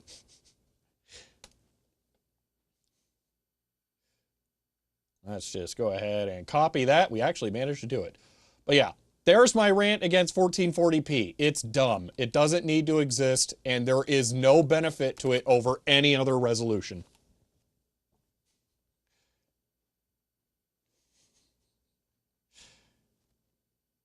Around the size for a 42-inch size 4K? That can't be that common. 42-inch 4K? That's kind of small for today, isn't it?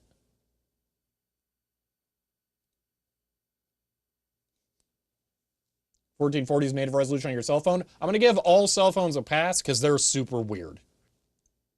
They're just different. And you're not really, like your aspect ratios aren't even 16:10 or 16:9 on a phone. So it's just like a whole other thing. Yeah, common only a few years ago. Yeah.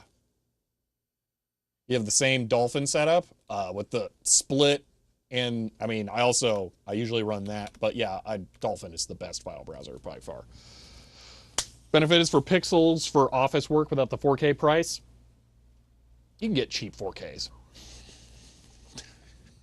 And for office work, it's not like it's going to matter. 2560 probably better than 1440p for that. Those are the same. Oh, wait. You mean 16... Isn't that like a weird 5x6 that the Microsoft Surface was? 2560p? That means progressive, which means the vertical. Does matter more stuff jammed on the screen? No, I mean, I'm saying you could get 4K Office panels and then run at 1.5 UI scaling.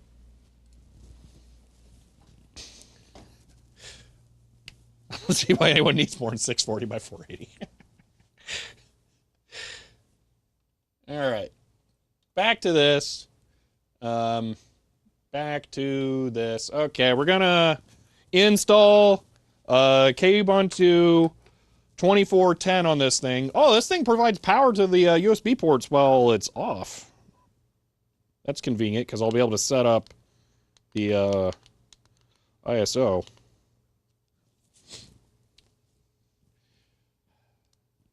$4K 32 is pretty ideal. Yeah, I think I might have to be that. You can buy 4K at a reasonable price, but not at a reasonable not at reasonable pixel densities. I don't know. It seems like a lot of people are gravitating towards those stupid ultra wide monitors too for that kind of stuff though. Because you can get one monitor that's like 2 monitors wide in 1080p or something. I'm seeing that a lot more too for that kind of work.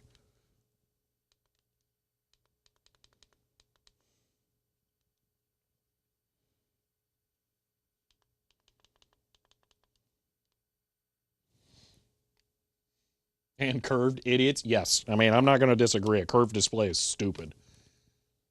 Don't need ultra-wide monitors? Yeah, I just need 3 of them instead. Duh. Get more pixels in 1080p for the office work on a 27? No! As we demonstrated, hold on. 27, I don't know. Whatever. Anyway, 2560 by 1080 display for work from home, 2 monitors wouldn't fit in the area. She was used to working that way. See, for that use case, I get it. I think that kind of makes sense. Because you can reasonably put 2 windows side by side on a 2560 by 1080. I kind of get it. Why was it in standby?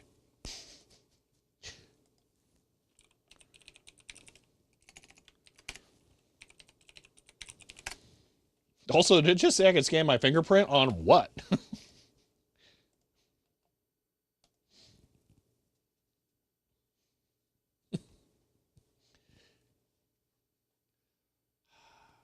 Until you start doing cat work of any kind, yeah. A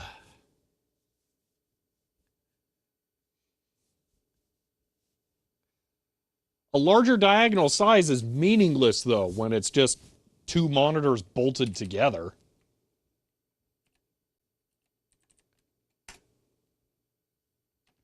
Refined is the best. Oh my gosh. KDE bug.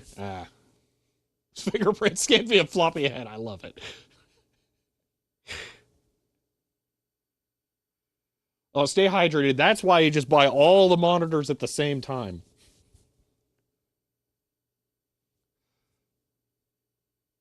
So Mighty Halo, I'm torn on that. On the one hand, I kind of want to agree with you. Kind of, okay? On the other hand, classically, you've done multi-monitor for wide-screen racing game. And all of the racing games that I want to play, I would need to do multi-monitor with to make it really work.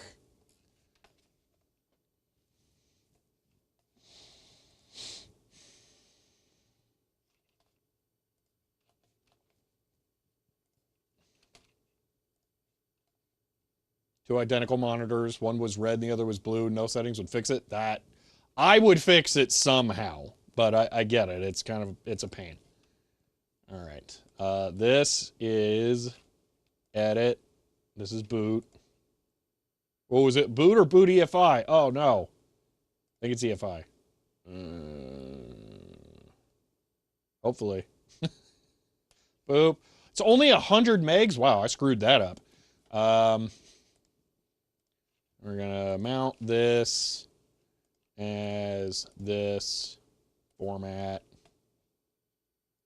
ext4, yeah, sure, whatever. Okay.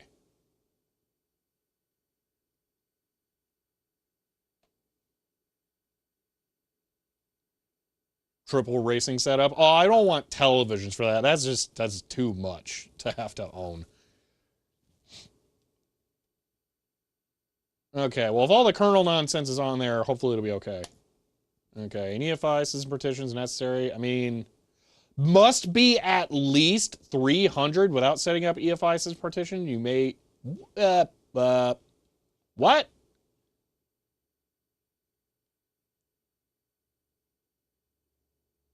Nine-foot wide, ultra wide.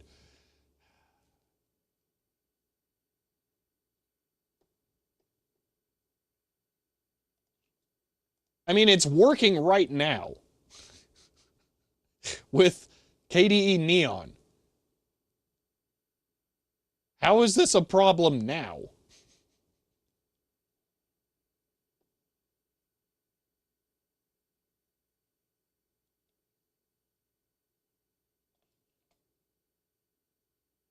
Yo, we'll just hope for the best. Yeah, sure, whatever.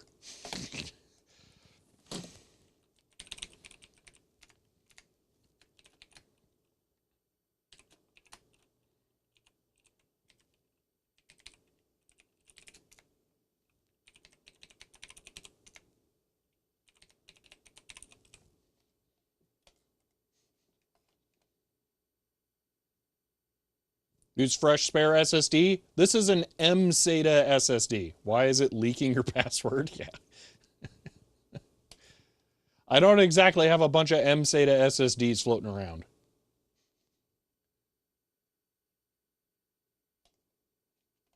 All right, go, have fun, yay!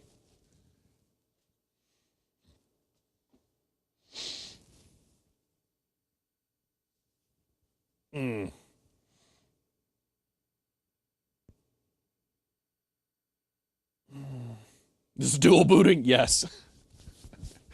Might want to enable setup console, and it'll be fine. Oh wait, filling up file system. Oh no!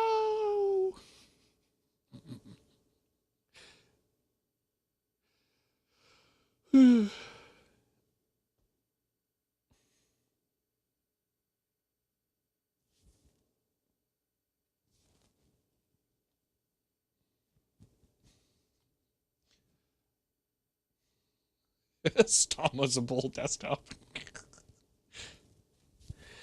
Almost quadruple booting now. KDE Neon. No, I killed KDE Neon to put this on there. At least I think I did. Right? Pretty sure? There's no drives in front. Wait, did I just have like a floppy loose SSD in there? Is that how I was doing KDE Neon? I don't remember seeing it.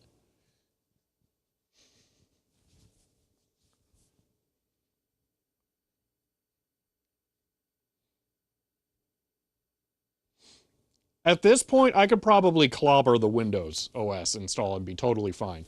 So for those of you who are not aware, the Windows install was on there for comparing VGA capture cards for the video that I still haven't gotten done because I need it for the Epiphan DVI to PCIe.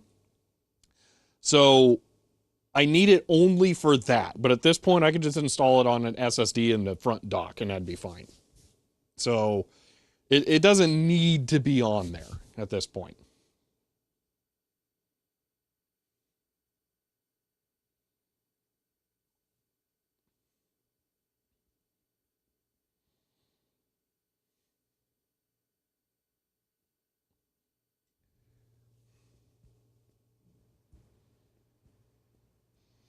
Oh, we're going to have to reinstall the Vision drivers and find VCS again. That's fun, but that's a later problem. We're not going to worry about that for right now. Why isn't there a distro just called Ubuntu? That should be a thing.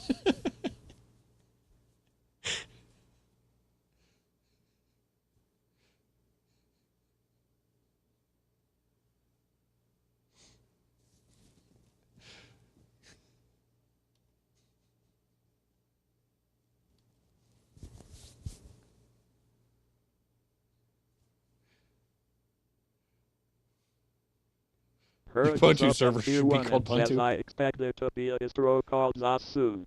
End of line. Hiram, thank you for the tier 1 sub and for 32 months. I appreciate that. Why'd you select the try Ubuntu rather than install? Because there are times at which it is nice to be able to do GUI things in the background. And if you just do install, then you can't bring up any programs. So it takes like an extra 8 seconds to just try and then do the install. And then if you need to do something in the background, you still can. Like maybe I have a secondary drive on here and I realize, oh, I should probably start downloading the new drivers for my graphics card or something. I can start downloading those while the other thing, while it's installing in the background. Ira says CHEER 100.Ubuntu was the original distribution and we had to pay others to do the expensive work. Ubuntu was like U-Haul in the sense that it revolutionized the usage of the Ubuntu distribution and gave 15-year-olds like me cases of free Ubuntu disks to give out at libraries and school, pushing the revolution to the start. T it is now ... You're welcome. End of line. BG Ira, thank you for the 100 bits. Did you have tests to see if it fixed the problem you're having from the live environment? Yeah, if I installed OBS. I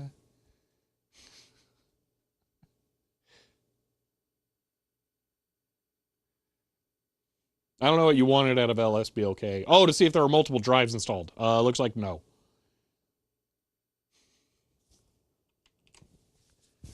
I don't like doing anything in the RAM environment. It's just a waste of time. Again, my rule of thumb is if you have to install anything, install the operating system. Do not install anything to the RAM environment. It's not worth it. 97 gig partitions Win 10. I ran the command and then promptly ignored all of the output other than the fact that there was no SDB. So I'm just going to say yes. The RAM drive is so fast. I mean, it is. It's so fast at losing all of the work you did the instant you need to restart.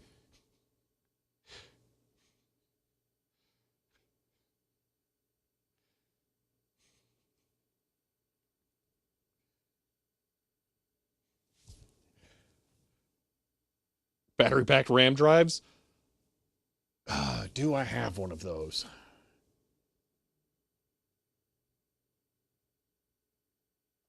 Maybe.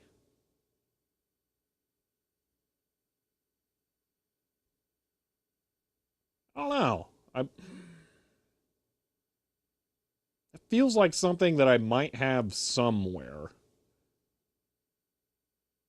I know they existed in places that you wouldn't think, too.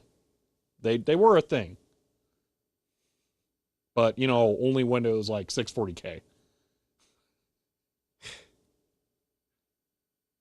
I know for a fact they existed. I'm just trying to remember if I have one. Not sure. Besides game cartridges, I mean, yeah, that's the easiest example. Those definitely existed and are tormenting us now.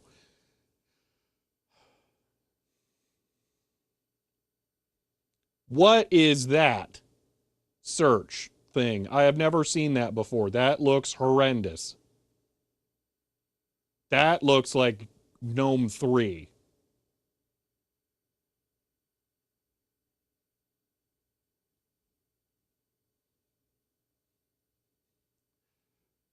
Yeah. I don't want KDE to go that direction.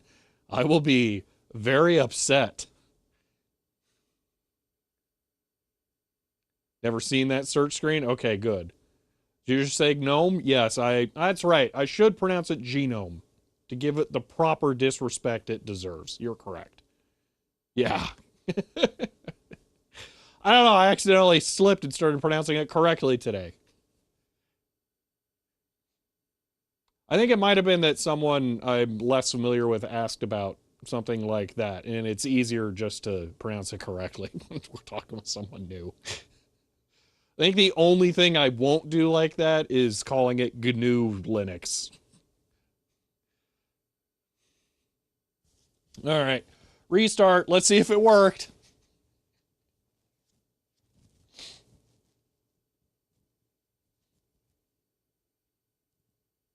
All right. Unplugging the iOD and doing this.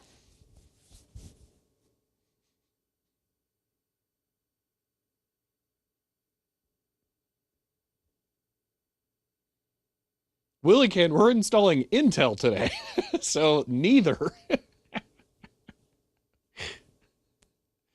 All right, we got a Refind here. Neon Grub. Uh-oh, that's not good. Ubuntu Grub is probably that one. There we go.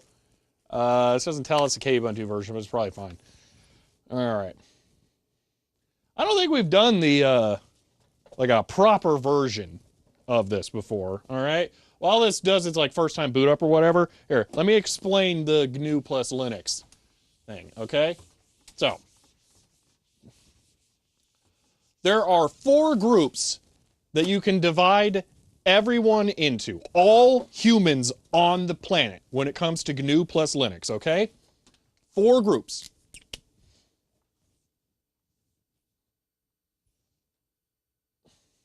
All right. Says, oh no. Oh no, oh no, oh no, .chder 100. End of line.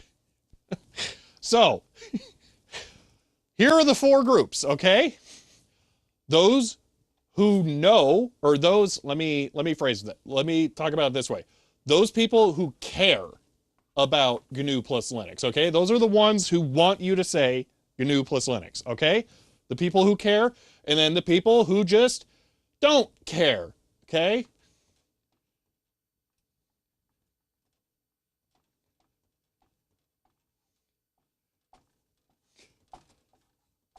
Okay, the people who don't care.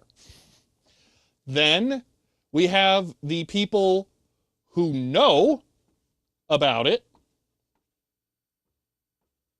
and the people who don't know about it.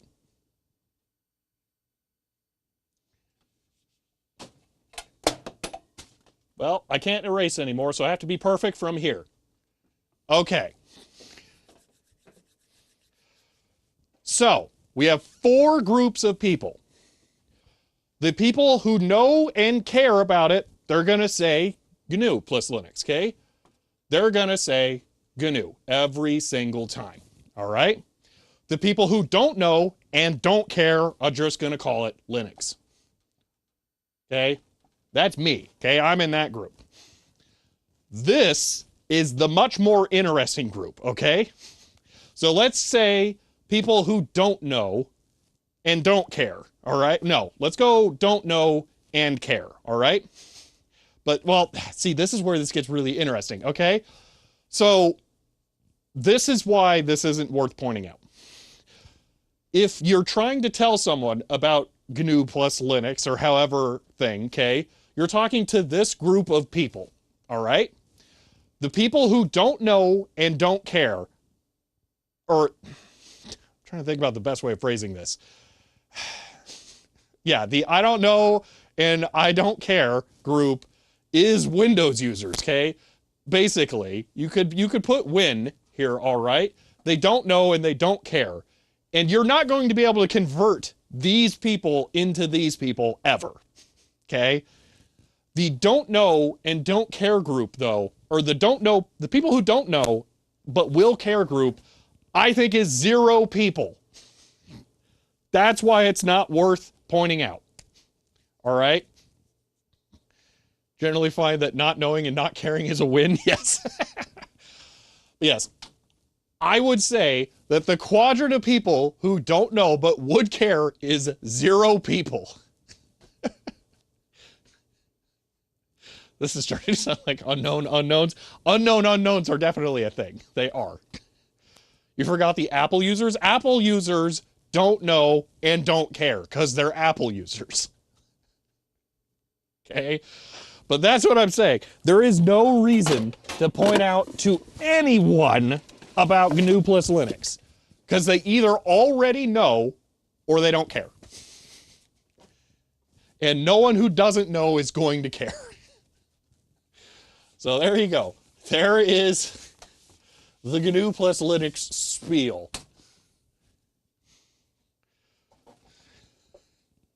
Anyway, it booted. So clearly KDE was just, scaremongering or whatever about the EFI thing. Can we get a flowchart? No, you get a Punnett square. That's it. PCIe NVMe adapter with supercapacitor. It works or fries or drive. Oh my gosh. Can you CAD this, please? Gosh. All right. So we have to install the Intel nonsense again.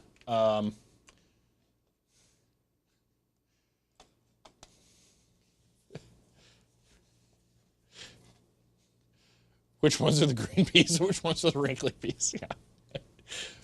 All right. Nice wallpaper. It is the default one that you get when you first install it. Matter of fact, we can make it nicer. Here, hold on. We can use the dark mode version of the wallpaper.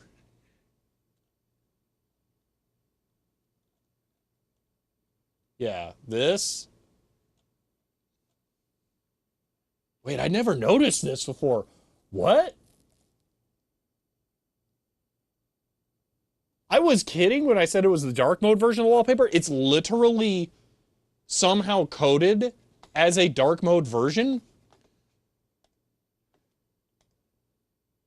Oh my gosh, that's incredible. I thought I just picked a different one. Dude, that's amazing. Plasma number bigger here is better. I really, really like this. That is super cool.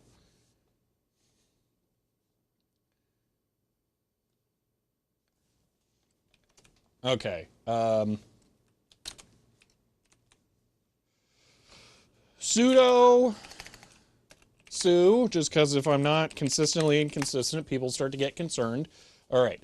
Apt install. Kernel says CHEER 100 GNOME is better. End of line. Everyone's allowed to have opinions. Oh my gosh, Black Simon and viewers, hello and welcome. Sorry, I didn't see you there for a moment. Hi, we are currently using an Intel Arc card on Linux, and I'm trying to do AV1 encoding. Turned out I needed to install a newer version of Ubuntu to be able to do hardware encoding, so I just spent some time downloading that. We just got it installed. So we're going to try and set up OBS with AV1 encoding and hardware. So we are just now getting everything set up and installed for that. So yeah, so apt install Intel. No, was it XDG? Oh, the portal thing. You know what? XDG. What was it? I kind of want to. Oh no, there's a root, there's a flag you use to get apt completes in root. I don't remember what that. The 850, no, it's an A750, previous generation. Yeah, Intel media driver, yeah, XC, yeah, but hold on, we're just gonna do sudo apt update, and then we'll use the command completion. Do I know Python? Yes, actually, I was doing Python programming this morning. So do you see the chat window down there? That is using a Python API with the Flask module to generate a web page that I overlay onto OBS to do my own chat. Okay, so sudo apt install Intel, is it multimedia, media driver, non-free. Removing that one, yes, okay.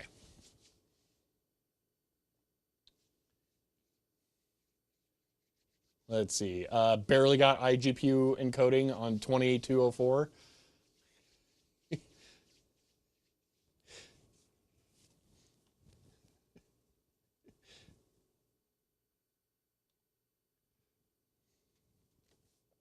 see, oh, that installed quicker than I would have guessed. Okay, now let's try the XDG desktop portal, XDG desktop portal. KDE. This is an Intel A750 ARC. Okay, it's already installed this time. Okay. What version of OBS is it just going to install? Let's find out. Sudo apt install OBS. Studio. Now, I can almost type. Okay. Dude, this apt installer is like way fancier.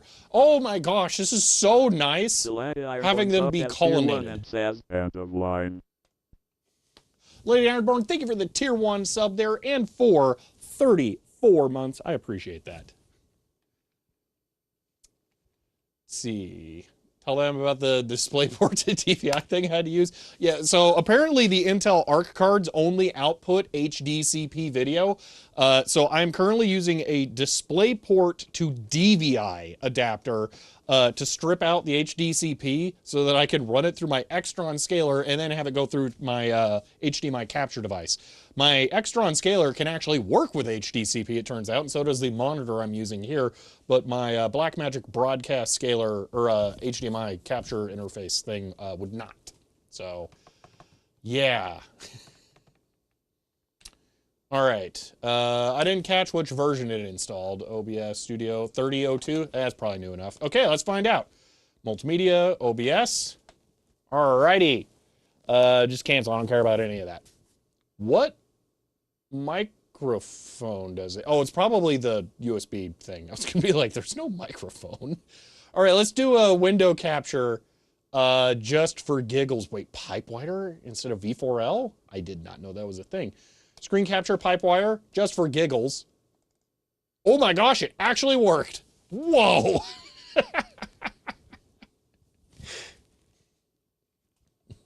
Awesome and auto-connect to the CIA microphone, yeah.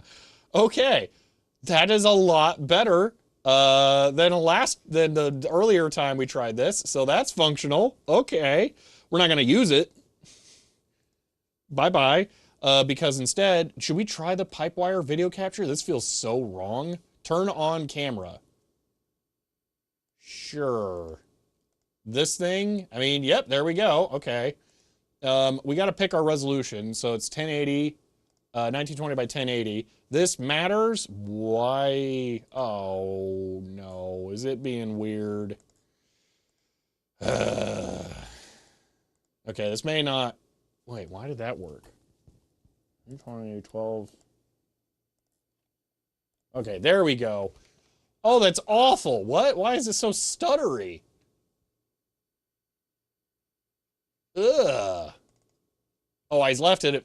Oh, that's my gave fault. a tier There we 1 go. gift sub to the alpaca. End of line. Well, now it's just broken. Spooky, thank you for the gifted sub. Pipewire is the best. Yeah, sure. Okay. NV12, YUV, maybe a different resolution. Okay, that's back. And now 1080. Nope. Looks smooth on stream. Yeah, the video capture. CHER 100. End of line. They ripped off the only feature from Mac I like. Says choo choo. End of line. Oh my gosh, I'm so excited. Spooky, thank you for the 100 bits. And stay hydrated. Thank you for the tier 1 sub and for 3 months there. I appreciate that. Okay. I'm really, really happy they ripped this off, okay? This is the most intuitive software feature I have ever seen in my entire life, all right? Trying to find the mouse cursor, shaking the cursor, and then making it bigger. So that it's really... Do they just keep scaling it? Oh my gosh. It's even better than on Mac. It keeps getting bigger.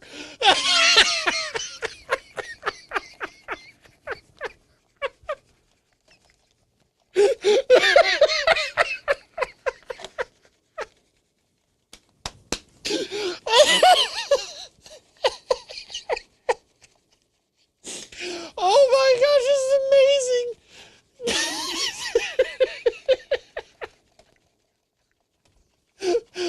Oh man. Wait, can we make it so big it goes off the screen?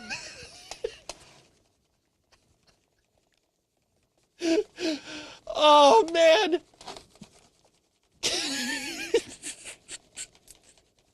COPHC 2015 SICHER 100. I still can't see the cursor. Do I need new glasses? End of line. Cobb, thank you for the 100 bits. Okay, I think it's actually correctly positioning it to the black point. I was thinking it might be positioning it to the like point where the white part curves and we might be able to get it the whole thing off of it. Oh my gosh, that's incredible. I kind of got distracted there because it just kept going.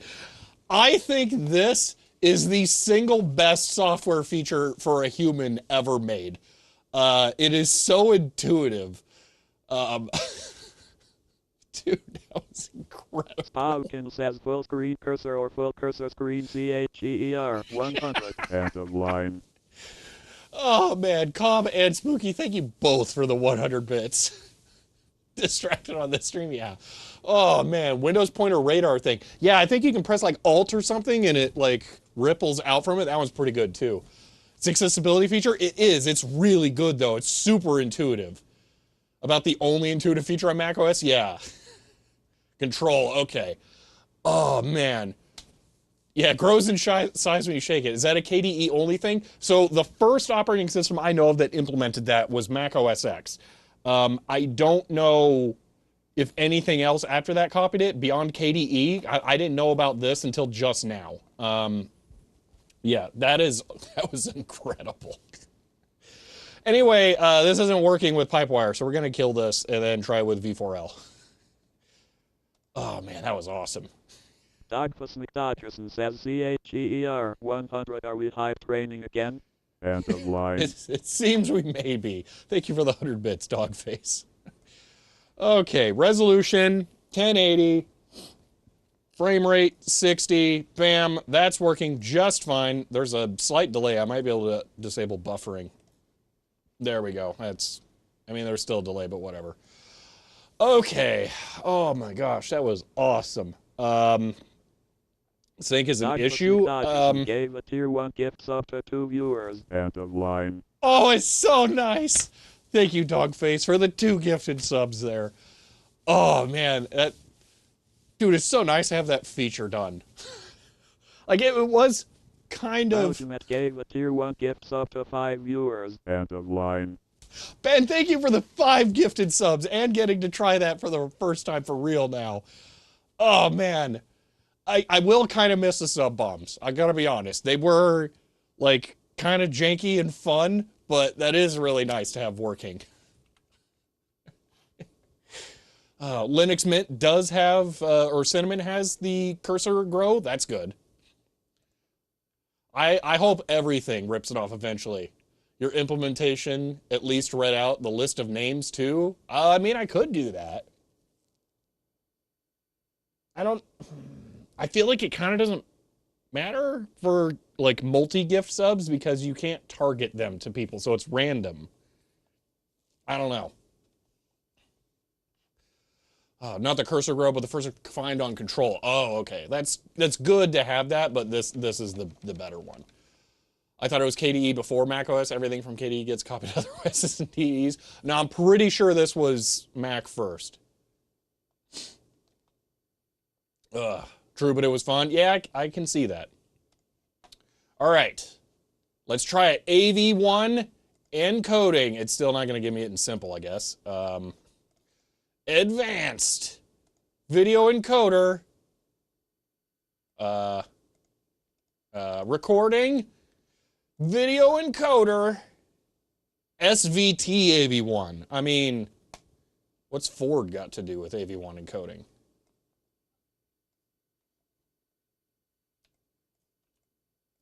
VA info, is that a command?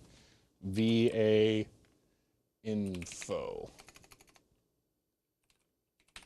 It's software too?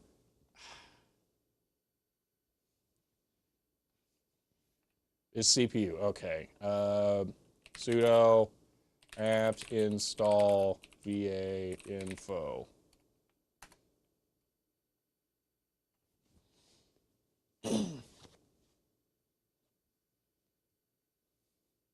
Likely need more setup. Yay.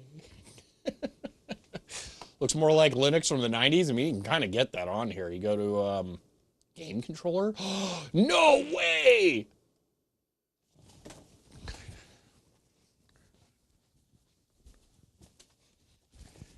Oh, ah,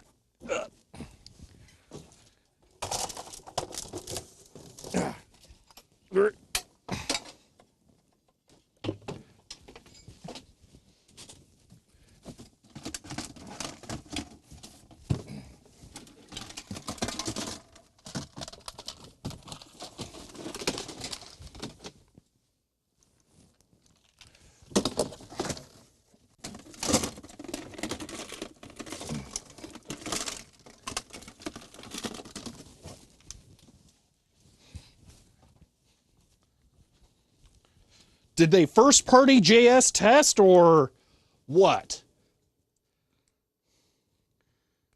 Yeah, the office is still a mess from all the network infrastructure stuff. How does this work?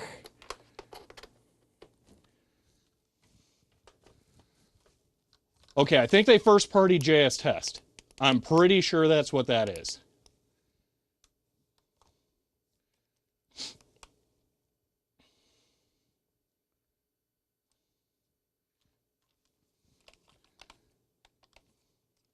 Why is it only showing the other ones? Gave a tier 1 gift sub to 19 viewers. End of line.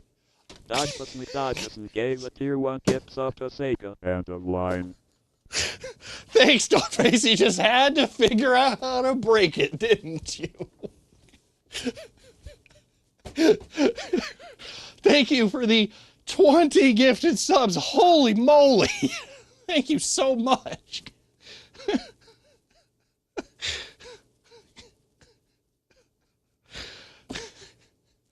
Well, I guess I gotta increase the the timeout delay on that now.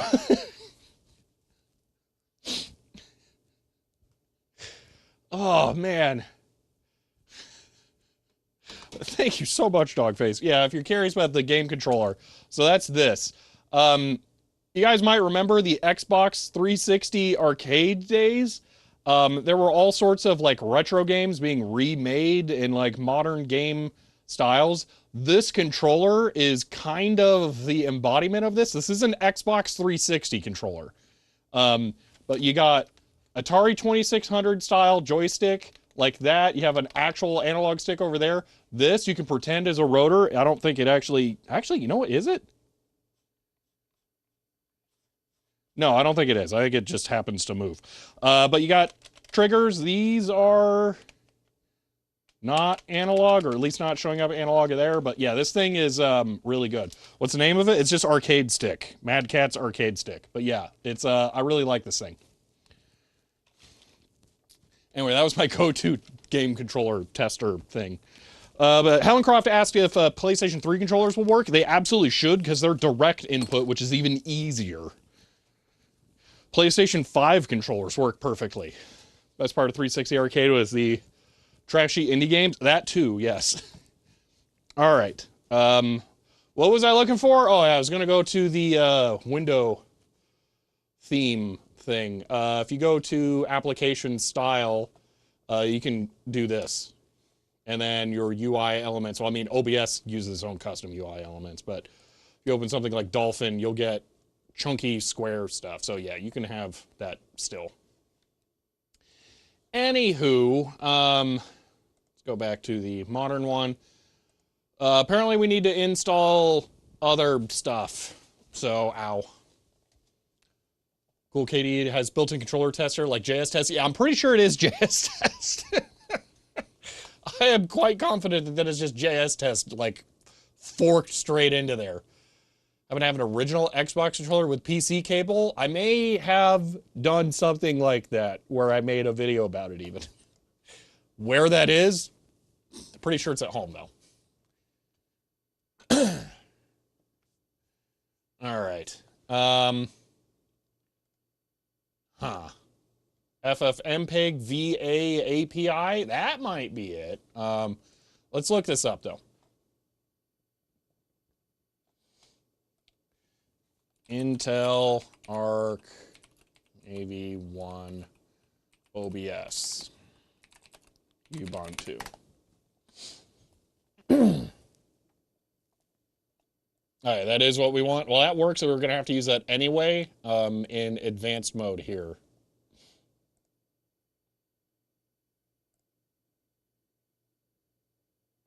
Because we're actually going to output to URL eventually.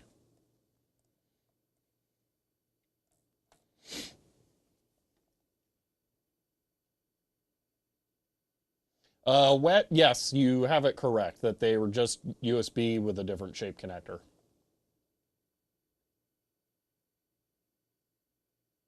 VA API works fine too? Okay. Well, for giggles, let's just do an AV1 recording right now, just to test.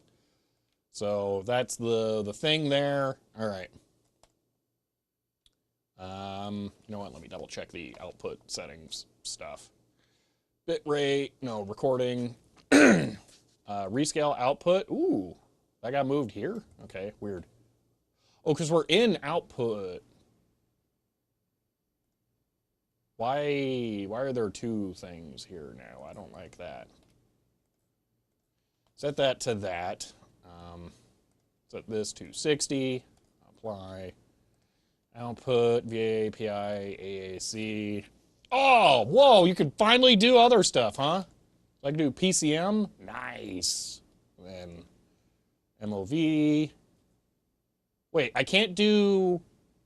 You can't do AV1 into MOV? Seriously? Oh, that sucks.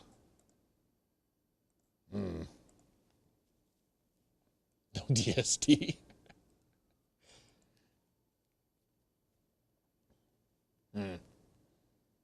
All right, VAP device, RK750, profile, main level, bit rate. Okay, let's do. I'm gonna do 1.5, and then I'm gonna do some stuff that seems like what I would do on stream, just to get an idea of what it would look like with 50% more bandwidth than what we're currently using. Okay, so actually, where is it going? Output. Videos. Let's do that. No spaces. Pretend it's DOS. Okay, so this is an AV1 recording on the computer to see what that looks like. Now, normally would have a camera pointed at some stuff where it goes woo, woo, woo, and moves around. And then we got a thing here. So this, if I try to get a fine detailed shot, this is a 2 VGA port to one of them things. It's kind of like DVI, but it's not. So yeah, that's that. And then I'm going to pull this out. I'm going to whip it around some more just to get some motion. And I think that's it. I'm going to guess your guys' video looked horrendous there, but I'm curious what this looks like in the recording. Okay, so back to this.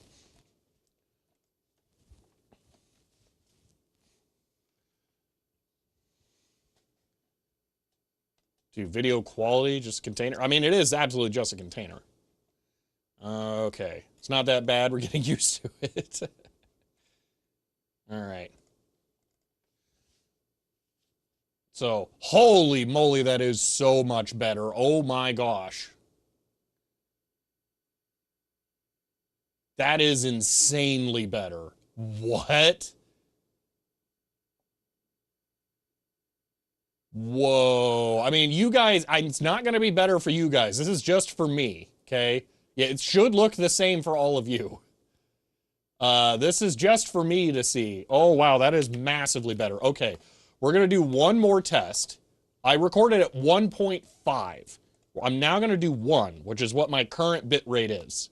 So that was with 50% more bandwidth, all right? Which I can't realistically do.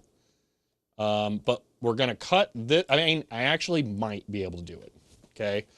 Let me look at how much data I used last month, just for kicks. Because there was a change I made that stopped using up phantom data, or using up a lot of data. I forget what it was. Oh, yeah, it was not having the UDM on there.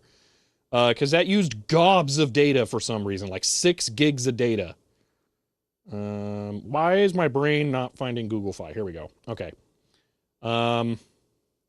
So, oh, can I not see it on my phone? No. I can't see the history on my phone, it seems. Billing. No. Okay. Well, that's disappointing.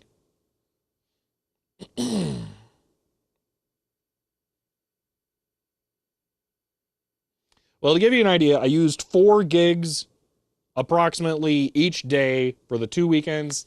So it's about a gig an hour per streaming currently for 1 megabit per second.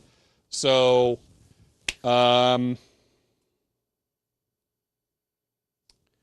it's 10 hours. That's 40 gigs. So I can't add 50% on top of that, because that would be 60 gigs, which would go over. So at best, we'd be able to do 1.2, I think. But I'm going to try 1 megabit per second. All right. And I'm going to try recording with this now. Should be able to different when the config is changed, though. Should be nice for everyone. It will be very different, I think. Okay.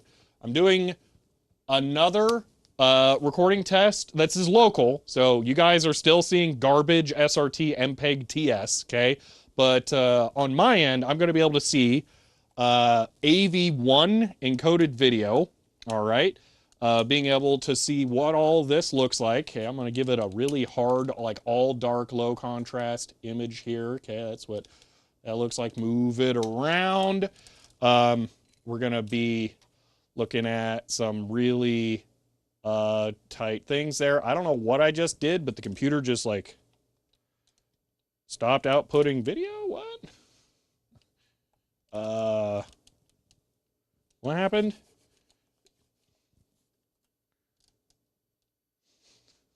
Why is it black? What?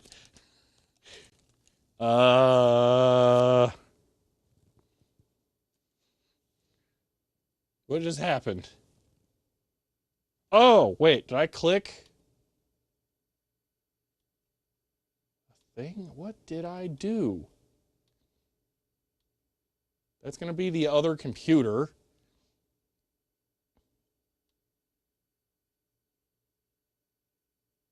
One moment. I don't know what happened.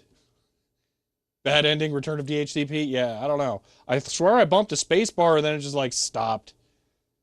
Okay, there we go. All right, well, it still should have recorded a good amount of that. Okay, let me see what this looks like. No, not the weird video player. I only want VLC. Okay. So AV1, oh my gosh, it's still miles better. That is insanely better.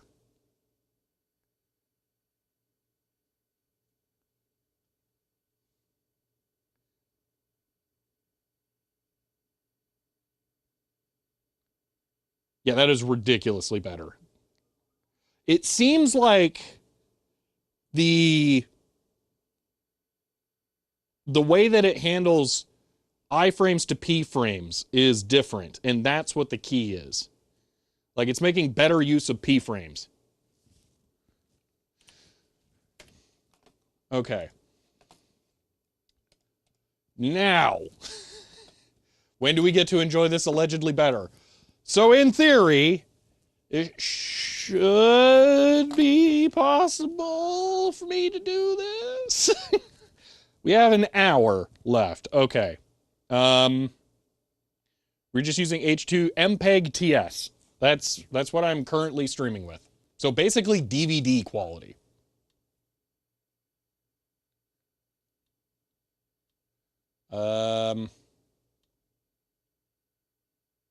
Yeah, MPEG TS.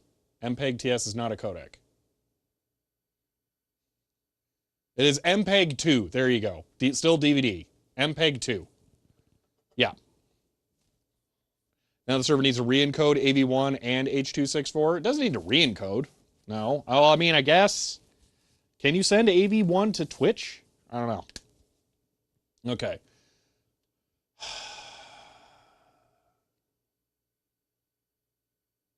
Trying to think about how to handle this. Why did you not use H.264? Because I got it working with MPEG TS or MPEG 2, okay? I don't want to hear that. You could push one button and make it like twice as good looking right now. Okay, I don't want to know that. Okay, I just wanted it to work.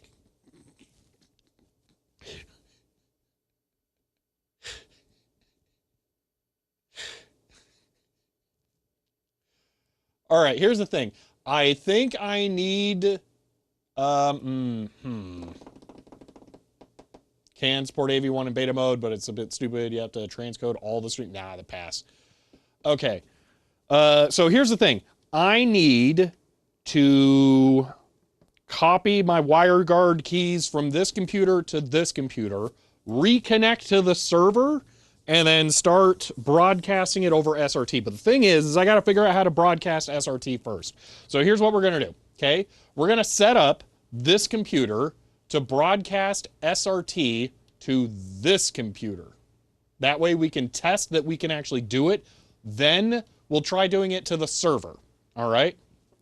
So we need to figure that out first. Let me actually go figure out what version of OBS is running on that machine, because I just checked. I have 30.0 on the server. So I'm hoping that it's similar on here. We're going to have to CPU decode AV1, by the way. This is old. That's not ideal. So I'm going to have to install PPA, OBS, PPA. Let's see. I know I didn't move the camera, but I don't think I'm going to be that far away. What? No, I don't want this weird one.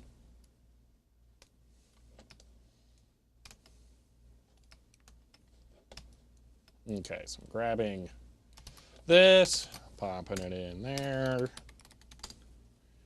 Okay.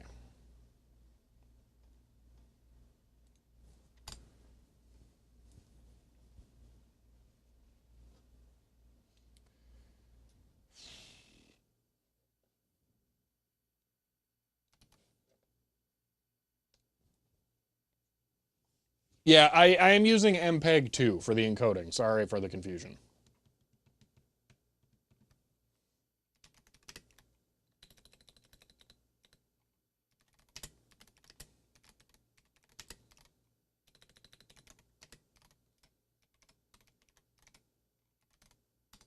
I don't know why I'm doing this on the other monitor.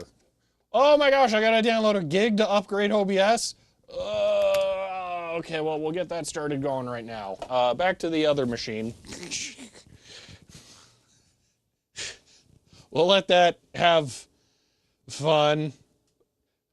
Because all of the tutorials for SRT said MPEG 2, okay?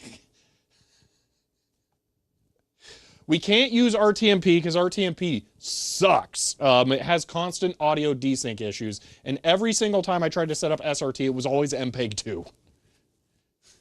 I don't know what to tell you. You want me to try H.264 right now? Because if you do, I can. We can see if it works. I don't know if it'll work.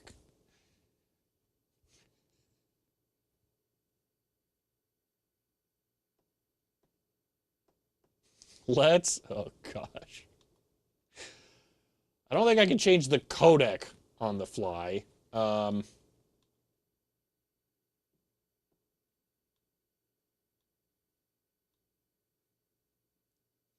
Oh, okay. MPEG 2 is the only codec I can do in the MPEG TS container. That's why I was saying MPEG TS as well, now that I think about it.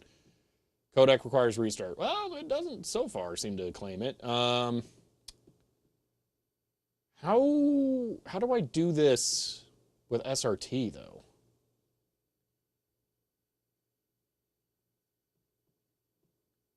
Do I want to send MP4 and then libx264? Hold on, I'm going to break the server or the stream.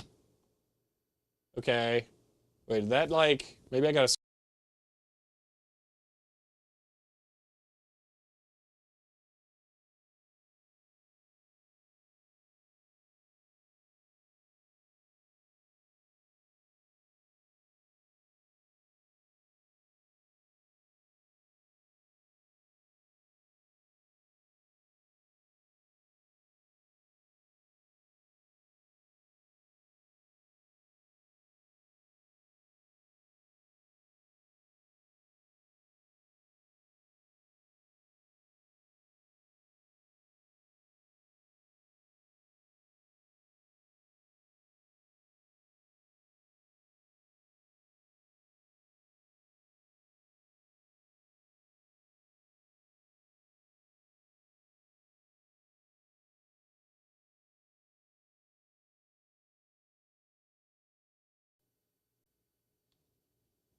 H.264 does not work.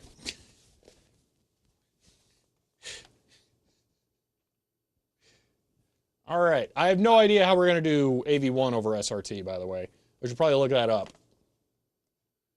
AV1 won't either. I saw that it was possible. AV1 over over SRT. Okay.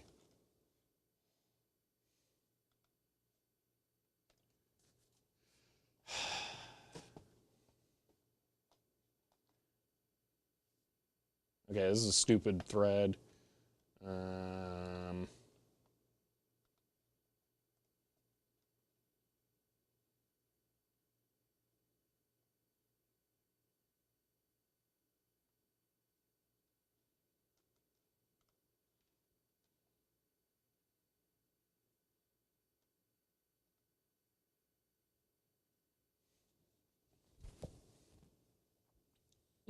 No stream break, no hold music.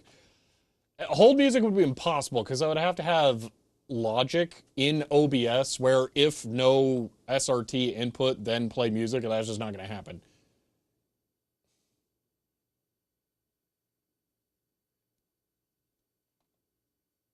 I swear there was a way of doing this with FFmpeg. Is there streaming server? I mean, via CPU, I'm pretty sure.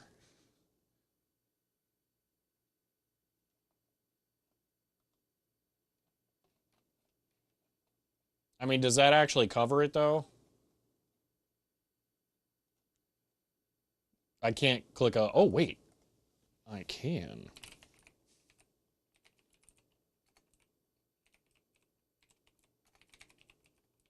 I was going to say, I can't click a link here. Oh, but I can.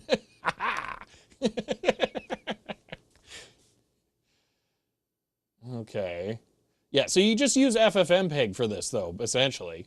At least that's how I'm doing it. If you try to do it this way, oh no, this way madness lies. You don't do it that way. So I do it as settings, output, recording, FFmpeg, output to URL, and then I do it here. If you do it any other way, it's nightmares. Second link is better. Okay. Okay. Yeah, this is basically how I do this. Now, streaming guide, okay. Does AV1 appear in this guide at all? No.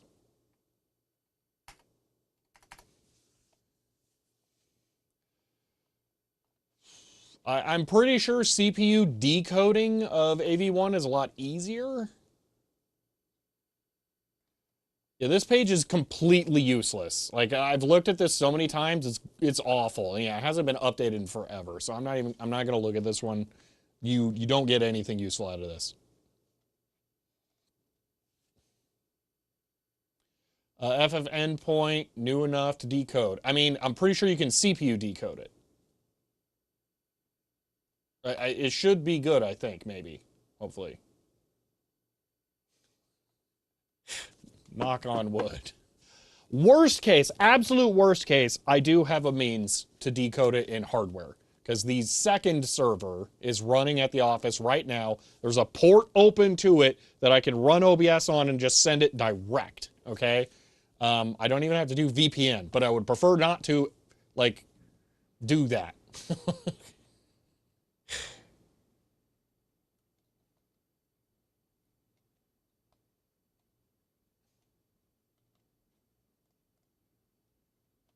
10 months ago. Okay, this might be... Okay.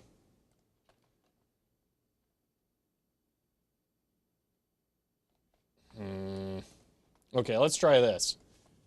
FFmpeg.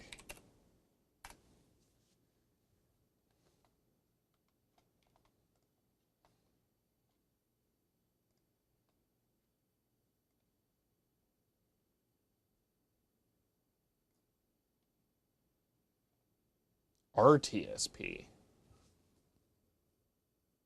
I don't know if I want to use RTSP, maybe.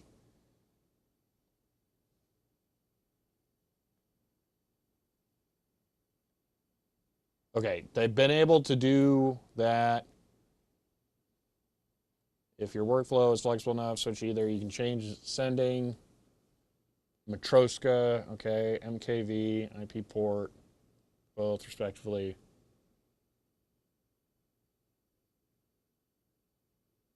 Okay, so here maybe.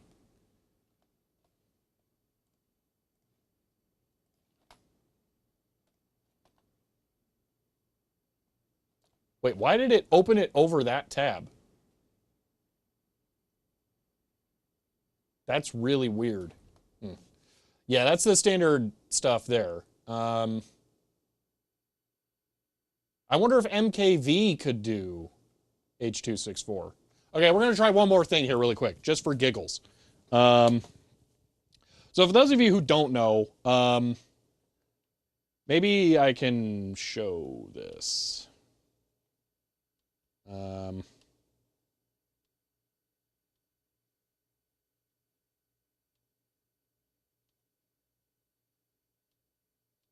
right. Here's the streaming view, okay? I'm going to settings. This is the computer that is actually currently streaming, all right? Recording, this is what I have it set to. I have to set a container format and I have to set a video encoder. But on the server, okay, that's this, for the SRT receive, which is right here, I have to set the input format. Now, I'm assuming that's the container, but I don't know for sure. So it's possible I could set this to MKV, and then it will work. I don't know. But there's nothing else I can change. It's just that. So maybe I can set this to MKV and then receive as MKV here. I'm going to try that just to see. So I'm going to end this, change everything over to MKV, and we'll see what happens.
Back to MPEG TS. So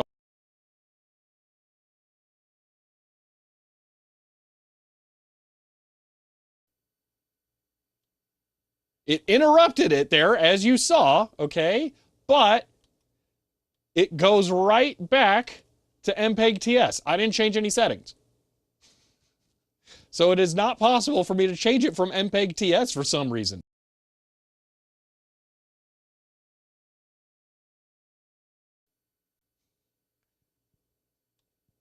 I'm going to stop messing with that now. But yeah. Potentially auto detect? No, because I changed it to Matryoshka here and it still didn't work. It tried to go through, but I don't know. Just ancient version? I mean, was there ever a new version of MPEG TS? Or MPEG 2? Can't confirm still looks potato. Yeah, it's gonna, because, yeah. Reboot. I am not rebooting the server. No. Ancient version of OBS. Ugh. All right.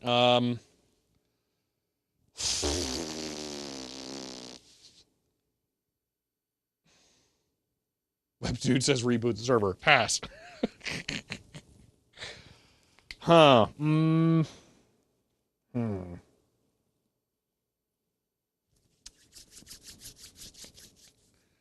This is complicated to test now. How do we even do this?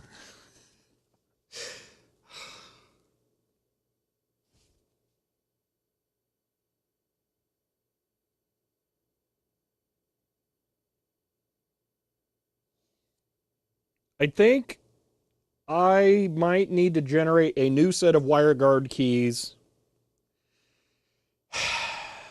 to connect to this to the, oh, chat's missing, sorry. So to understand how this works on the server side, there are two scenes. One scene takes in the SRT video, and that's basically all it does. The other one includes that scene and then puts the other stuff over it. So yeah. Wouldn't all this be solved by just getting some Cox Internet at the office? No, because we know how unreliable Cox Internet is.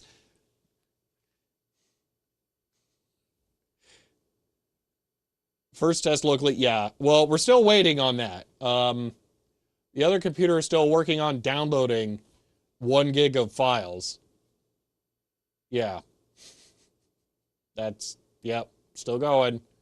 Or is that installing? Oh, that's installing. I'm afraid I just bricked that computer, but, you know, we'll find out later.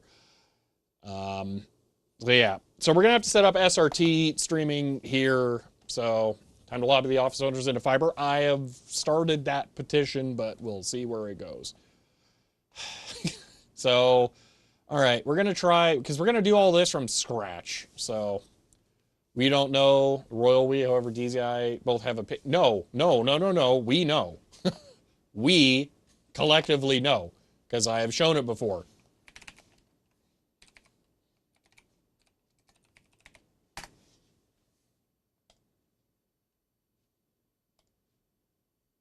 Does this look familiar? One moment. Keyboard is behind the desktop. Okay.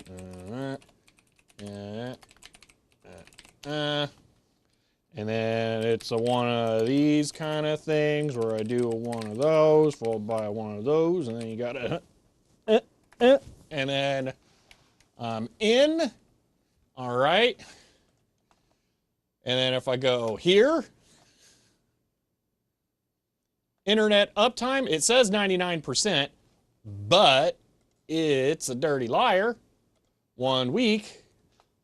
Look at all that. This is Cox Internet.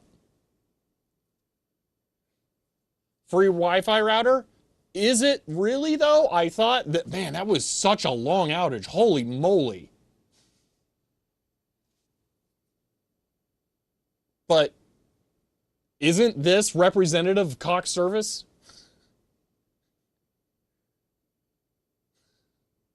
That is days, by the way, right there.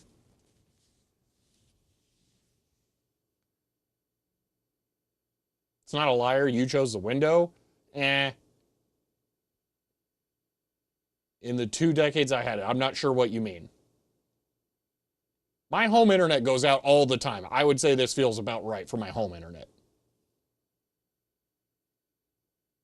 Channel bonding, I would have to get multiple internet services. There would have to be multiple internet providers, which there are not.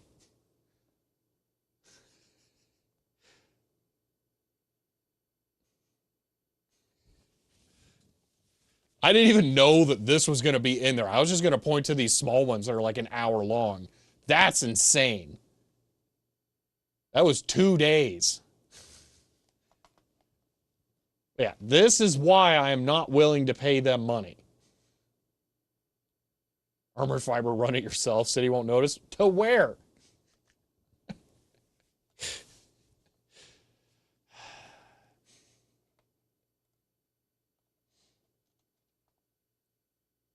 Yeah, anyway.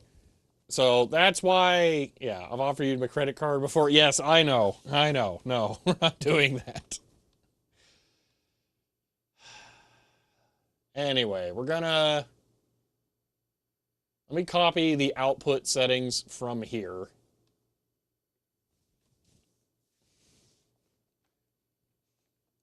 I will admit, I've never seen it go down for days. But it goes down all the time. I'm not even sure that that thing catches all the outages. Okay, so we're just going to pretend 192.168.1.36. We're going to pretend that that's the thing. I'm going to set the port. It's the free, they are garbage. Maybe. I know you're saying they are. I'm saying maybe because I just don't know.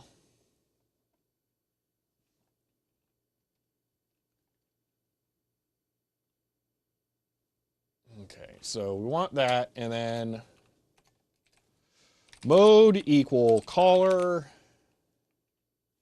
ampersand latency equals some outrageously big number. Limited by ISP options in the area? Yes. Oh, the good news is I'm not paying them. So what we're talking about is that I am using that internet service provider has free hotspots all around the city. And I am connected to one of those and then bridging that over to my network infrastructure in the office. Now, that may not be a fair comparison. I don't know.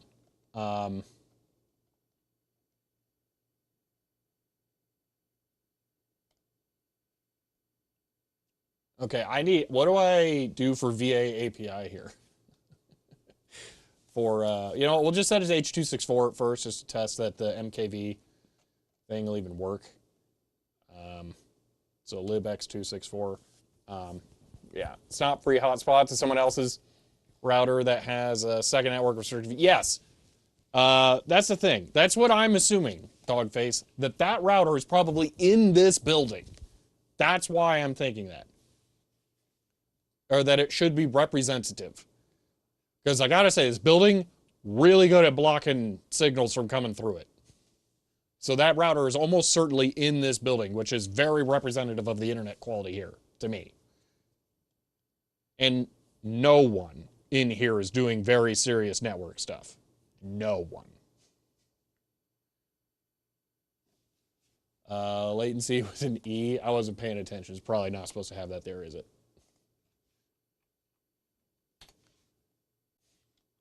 Let me just double check that. A lead block? Maybe? I don't know. Output. I'd argue you're doing very... I mean, I'm the only one, but I'm not the one who has that service. Anyway, oh, that's right. They claim to have a non-contract based one now. Okay, we're going to set this to 1. Just for giggles. Okay, so... LUCKYBOB 77 SIs. I work for Cockmas. Maybe they have something even in business class. CHER 100. End of line. Lucky Bob, thank you for the 100 bits. Hello, Raid. One moment here. I had my thing messed up. Lana Lux and Raiders, welcome. Hello. We're currently setting up several things. I have a second computer over here installing all of the prerequisites for upgrading OBS. Is it going to finish while we're looking at it here? It might. But anyway, I've got that set up there. And while that's going, I'm working on a computer right here that currently has an Intel Arc A750 installed in it. And I am trying to get SRT streaming with that card doing AV1 encoding to work, because as you'll notice, my video quality is awful because I restream over LTE data from my office to my house to then dual broadcast. It's a weird setup. But I'm hoping to do AV1 encoding so that I can increase the video quality. So we're trying to set this up, and we're going to test a local in-office SRT stream so I can see what the quality and setup works like, because so far it's been difficult to try and do any higher quality video codecs. So I'm trying to just, get something going here to demonstrate, and then once it's working, I'll be able to send video from this to my house over the internet to do my streaming. So that did in fact just finish. End of line. Hiram, thank you for the gift sub there. So I'm going to go on over to that other computer now, and we're going to make sure that OBS still works. It's possible I'll need to reboot after all of that. 100 new root certificates were added to your trust store. Oh no, what did I do?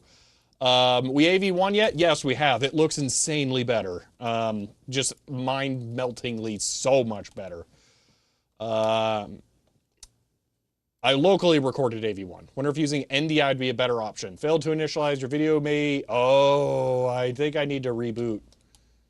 NVIDIA, SMI. Yeah, okay, this has to restart.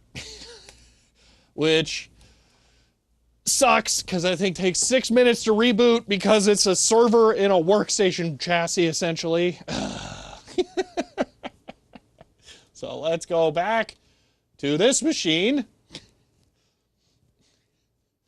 Steziak, we were literally just talking about that.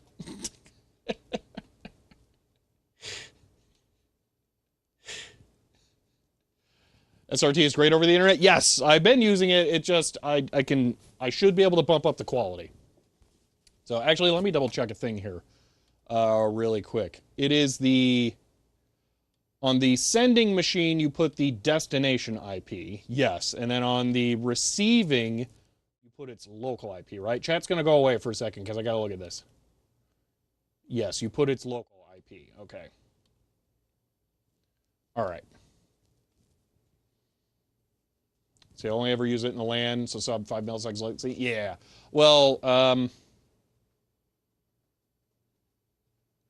oh yeah, NDI has problems. I also don't like the proprietariness of it.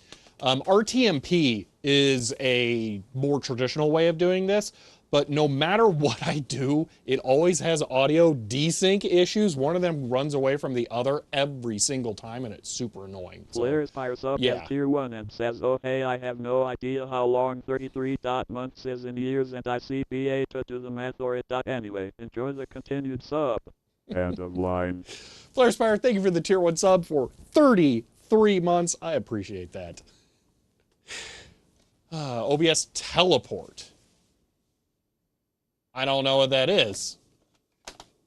I am willing to investigate. OBS teleport. Did it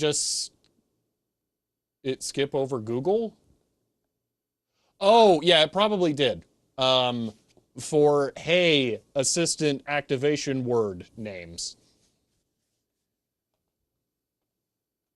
Because the deck talk used to be read out over speakers, and I used to have a Google Home Assistant. If you're on, you lucked out, or it didn't, depending on how the plasma guy didn't get to me in time. Oh, okay. So if you're on Facebook in your area, it has to be that one. It has to be that one. That is the best or second best 3D plasma ever made. That's why that one.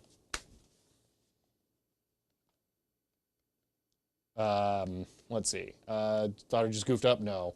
Open re-implementation of NDI. Ooh, okay.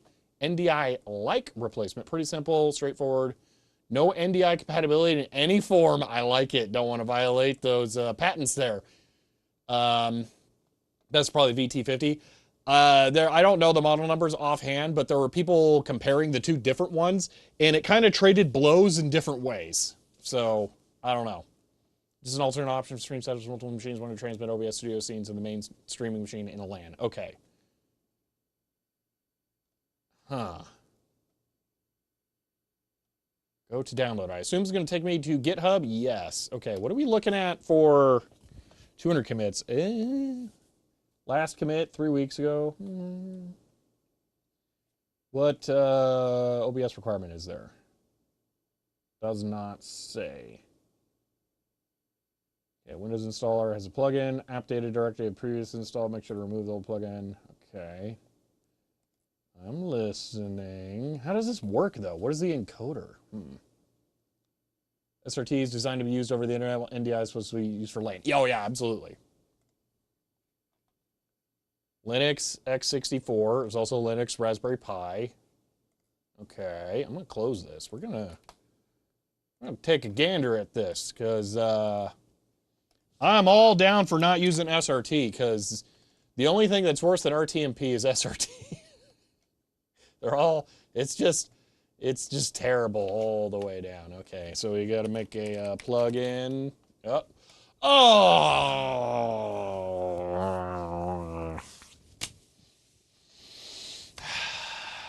Those of you who know, know. Those of you who don't know, it won't matter. Create new, Control-Shift-N. Okay, fine. Plug-in, or is it plug-ins? I don't remember. Plug-ins. I think it's plural. Wait, install and... Uh-oh. I don't like that.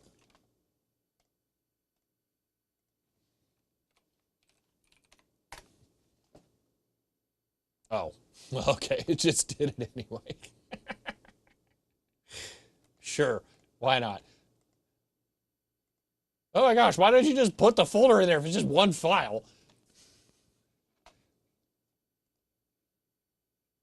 Okay, multimedia, OBS. Okay, good news. The other computer booted. All right. Tools. Teleport, huh? Intriguing. SRT is better for online, like NDI, Stream Round 10. NDI is some sort of internet relay feature, though. It's only... It isn't an encoder, it's transport protocol. But yeah, but like, teleport is enable you not be able to change OBS output settings. What is it using? There's a quality slide. I mean, none of this is really like configurable. This is confusing.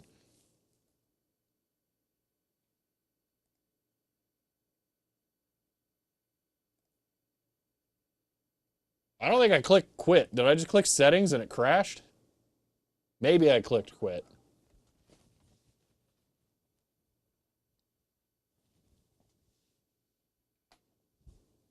Thought it uses regular stream encoder. Okay. Output streaming. Well, I wasn't able to get... Oh, no, I got to do it here. VA API. That's the device profile. Is that AV1 right there?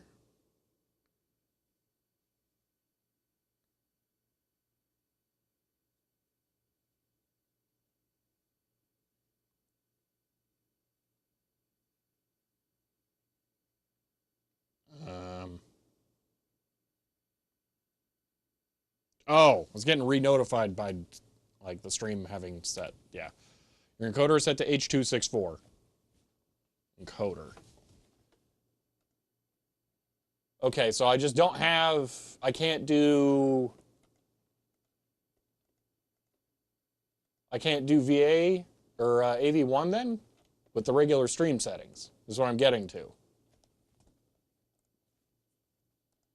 Output mode advanced. FFmpeg is that's audio. Video encoder. There's only two options here. So I was in recording when we got those settings before.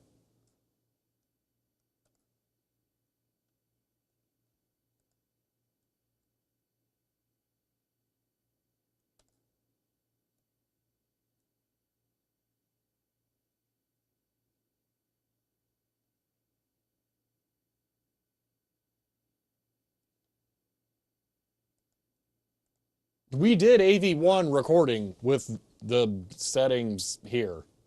That worked. Might have to do it the way you're used to.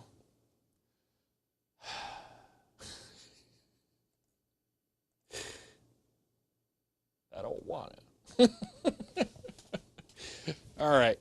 Let's look at the other machine because it rebooted.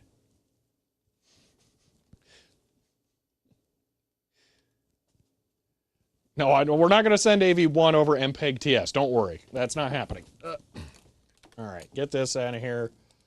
Pop this up. Chat.tech. Tangents.net. Okay. Read. All righty. Close. Close. Close. OBS. Multimedia. Please start. Please actually start.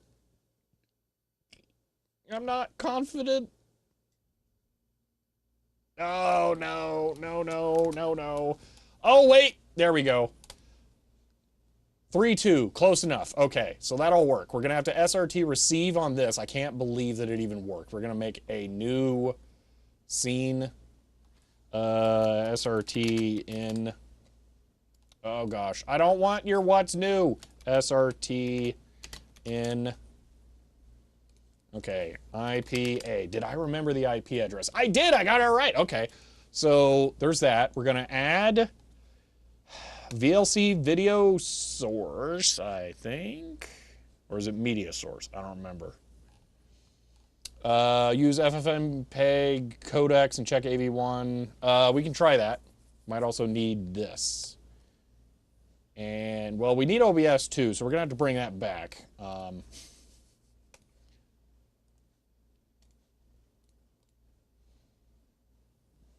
Okay. Did it not even save the... Let's go back to this. Let's add media source. Let's just do this time. Not a local file. Input SRT 192.168.1.36 port 10,000. Okay, and then mode equal listener. Okay, ampersand latency equals 1 2 3 1 2 3 1 2 3 take off 1. Okay, and then we're gonna do Matroska. Okay, it saved it. Okay, it saved it. Now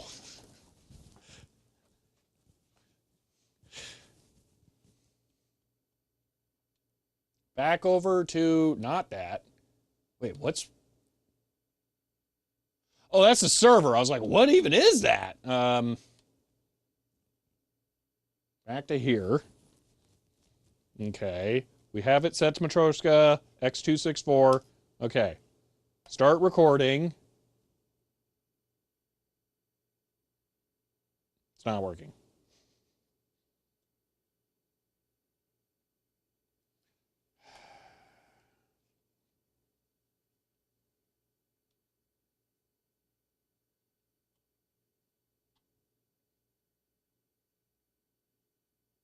Are you missing the SRT server? No, you do point to point. Basically, the other OBS client becomes the SRT server. Have we changed the IP in the path? I had it correct, actually. So, output, recording. All that looks right there. Mode caller. Let me double check what the server has set up. So chat's going to go away for just a second because I'm copy pasting. Listener timeout, not latency, timeout. Okay.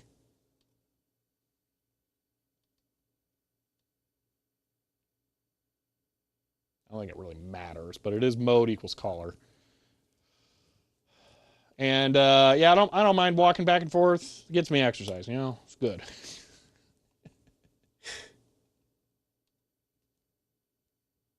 I'm just going to go look at this really quick. So media source, SRT, blah, blah, blah. Okay, latency. We'll make this timeout instead. Is there a difference between streaming and recording to a URL? No, the streaming button won't work because it doesn't go to there. Relay might need if two machines cannot communicate with each other, make public SRT relays. And I don't need that. I think you're WireGuarding these, so I don't think you need... Well, these are in the same local network. I could just ping one from the other just to verify that. But they should be able to reach each other. Firewall disabled. You could be correct. I'll just... UFW disable. Sudo. Not diable. Disable. Stop and disable and start. It could have been it, maybe. Upgrade became some extra melodramatic, like a computer. Yeah. Okay. Let's try this one more time. I'm just going to click start. Well, you guys can see that, and then we'll see. Oh, I can't click start because I can't even see it. I can only see what you guys can see his first video. Except for this, I can look over and see the other monitor for this. Start recording. No dice. All right, just double check. Ping. 192.168.1.36. Yep, it can reach it. Why? Unless it's the MPEG TS versus MKV thing. Okay, let's just try MPEG TS, okay? Real quick, MPEG TS. Let's rule that out. Okay, all that. Yep, yep. Do that. Back over to here. I will set it to MPEG TS, and we'll see if that works. Because we've never got Matryoshka to work at all. MPEG TS. I'm also curious if it'll actually update. It did. Okay.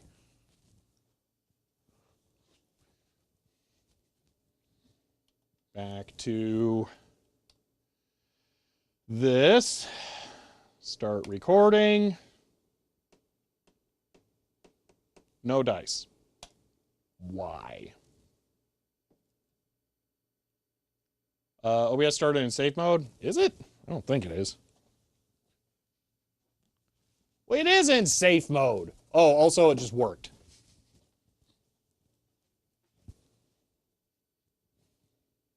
So safe mode doesn't matter. There is the SRT stream over to that. Okay. So now we need to try getting MKV working, which so far we haven't been able to. So I'm going to stop on this. We're going to try switching it to MKV. MPEG TS would get forced anyway. Interesting. Do you think that that was actually fixed? Settings. We'll try Matryoshka again, or it's a weird word, Matryoshka. It's not weird, it's just not English. So I will type it exactly like that. We're using libx264. All right, I'm gonna go change it. Patch was merged. I mean, that also means that the patch has to be good. You know what I'm saying here? Cough, cough, wink, wink, nudge, nudge. There was one more Matryoshka mode. Interesting. Also, you typed the word, so I'm copying your spelling. That way I don't have to think about it. Okay. Okay. Start recording. And now I'm just going to hands off and give it a moment. Okay? We're just going to wait. Okay? Because it took forever for MPEG TS. We'll just give this one a second. It actually worked! Okay, that's a long delay there. Oh, okay, that was the videos. Okay, that's working. So that's Matryoshka working. All right. Now, VT50 guy just got back to me. That's the better one. VT50. Okay, I only want the one that's the 65, okay? That one comes with glasses.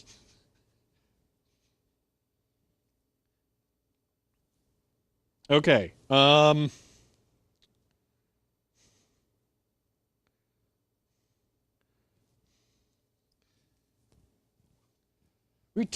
don't. Easy hack. Now do I need to stop and research 3D Panasonic? Yeah, this is without. Yeah, that's the other thing. The other one comes with glasses. I don't know if it has a stand though. It's kind of jittery. I mean, you're looking at a video capture of a remote stream being sent over a remote stream. I mean, it's not like, that's not going to be great. Okay, we're going to stop recording. Not on that machine. Don't do it there. Almost ended the stream. Okay, we're going to go into settings. And now we're going to try and change something. Okay, so custom FFmpeg output. We're going to do video encoder. Instead of this, we're going to do AV1 somewhere in here, theoretically, maybe. Okay, VA1, VAA. Oh, wait, that one. Ooh, okay, so we try this, okay? So we're going to do AV1 over MKV over SRT, okay? Uh-oh. That would 100% explain it, Holla. That would be a really good catch, yes, because the server was 30.0. Uh-oh. All right, well, we'll try this. Start. Switch it. Now we give it a second. Do we get AV1?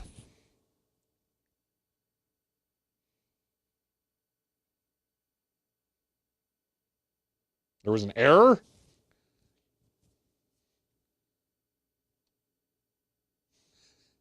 Oh, well. Well, okay. Well, we'll try the VA API one. How about that? Rather than that, AV1 VA API. Go. What? Invalid argument? What do you mean invalid argument? Bad OBS.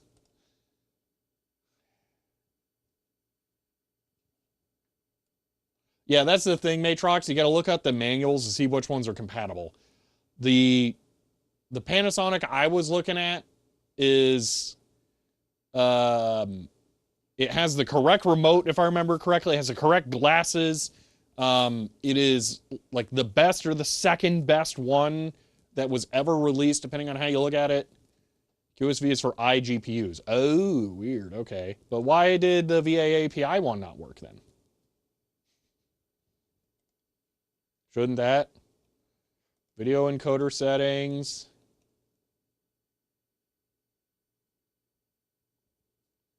But it didn't matter. We don't worry about, might need the media SDK. I can record locally with it though. You have no clue? Fair enough. Because I don't either.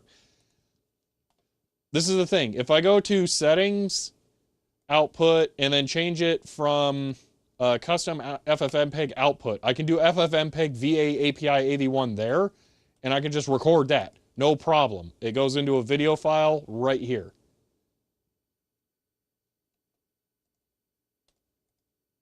And then bam, that's AV1. I can try H.265. Output, recording, custom FFmpeg, media info, one moment. Open with VLC, tools, codec, AV1. I don't like how FFmpeg closes that stuff, but yeah. Okay. H.264 QSV. I mean, that would, no, not really. HEVC, is that what it calls it? Where's, where is it? Where is H.265? Broken one I just picked up. You just picked it up. Don't know enough to know if that's a better one or... Yeah. See, I'm not equipped to, like, just bark orders over stream right now. I don't know offhand well enough, unfortunately.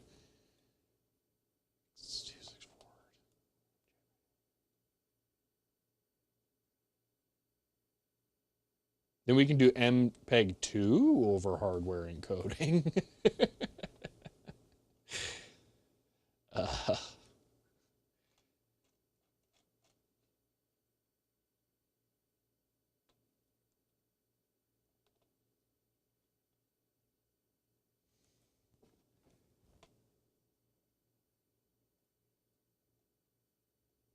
I am not seeing HEV or H.265 listed anywhere.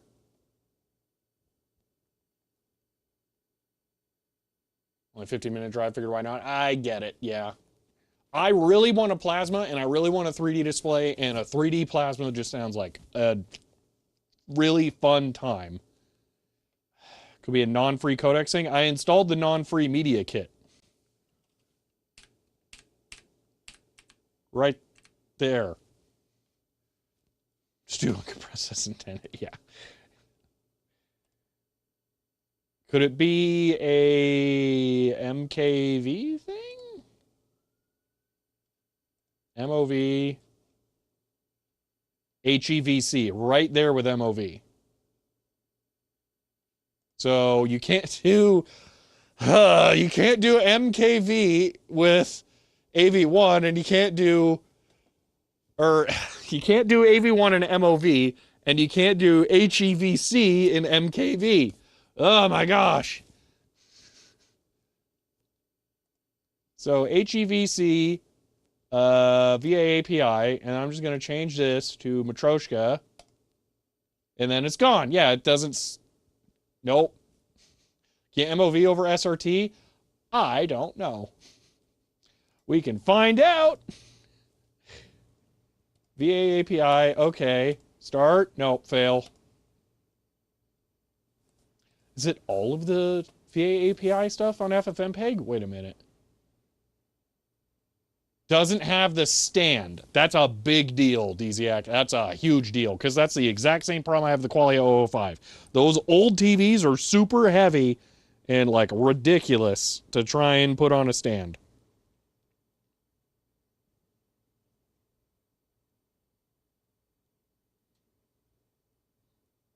I swear you found the other OfferUp one, too.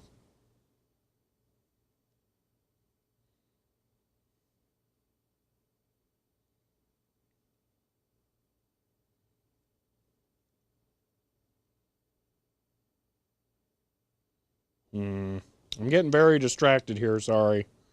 I'm also not really sure how to proceed with the current problem. Jason 5 THE4 S2 says CHEER 100. Gosh, I hope this works. The Kingsman sings and the captain yawns. Heavy waves sway the keel abroad. End of line. Jason, thank you. You did. You messaged him in August. Wait, he never responded back to you after that? He's even lowered the price then. Weird. What do logs show you in OBS? Oh, we can look at that.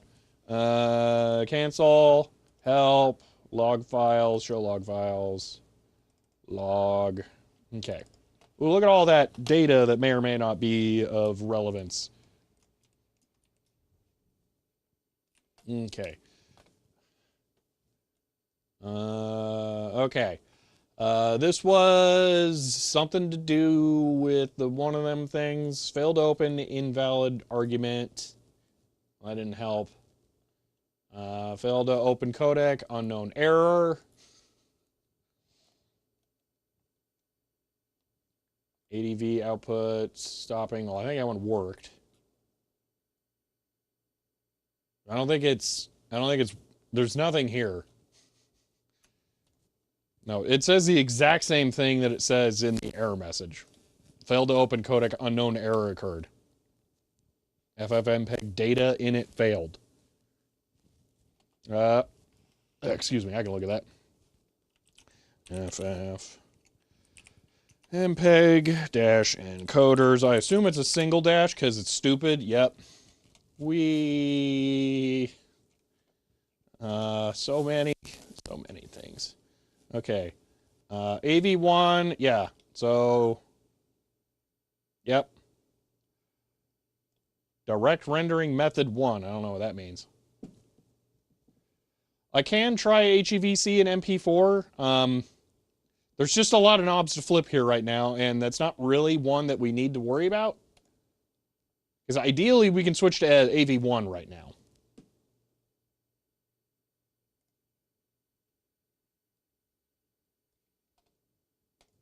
Well, we could test your theory, Season B, by switching back to MKV with software H.264. So if we go to Matroska, and then leave it at that, and then go. Nope, it works. So OBS is not borked.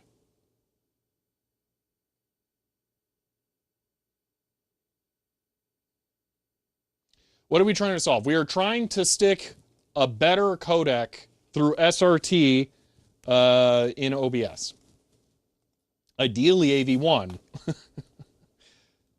Hey, at least I got an answer today, okay, about why only MPEG TS would work. It wasn't my fault. I'm pretty happy with that, okay? So before OBS 30.2, which is somewhat recent, it was impossible for me to have better video quality with my current setup. I just want to throw that out there, okay? No H.264 nonsense would have fixed it, because I couldn't. Want to make that clear. MP4 plus AV1. That's a very real test. Would RTMP not work? No, RTMP sucks at keeping the video and audio in sync. All right, MP4. I think the problem, though, is it's just not... Yeah, it's something... It's failing on FFmpeg from OBS somehow. Is it normal, random ampersands and title bars in OBS? I don't see that anywhere. Where are you seeing that? So I'm going to go with no? Like scenes. No, that's weird. I don't know. That is a strange problem. I think OBS is feeding an invalid argument to the encoder. That's what it seems like. It seems like the advanced recording here is not working correctly. I wonder if we could be something. Let's disable the audio encoder. Just straight up. No, that doesn't fix it. Get the FFmpeg command it's outputting. I do not know how. If you know how, I will do that. Because I think you're right. Yin? Yes. Dude, I love that box. Was hoping you do, yeah. I get that. Nope, I don't know.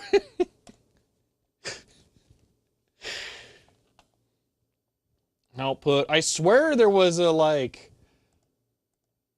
just straight up pass, all the parameters. I mean, maybe I'm thinking this.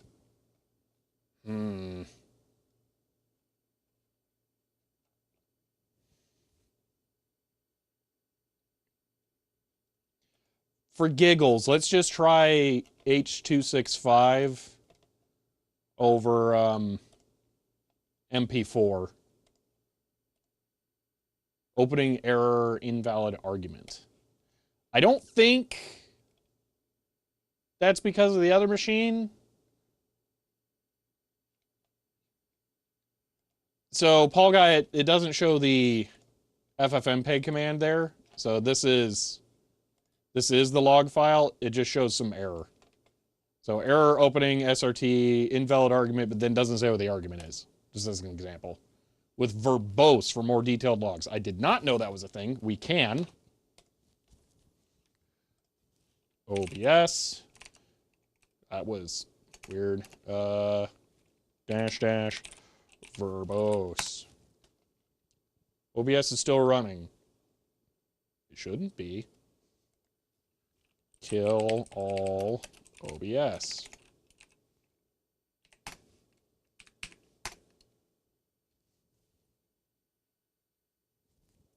Okay.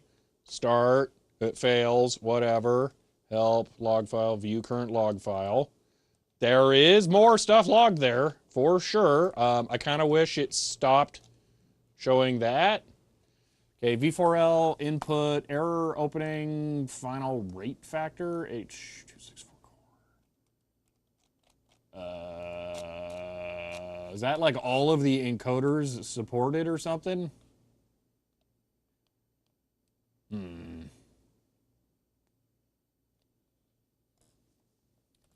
I'm going to try sending it back to Matroska AV1.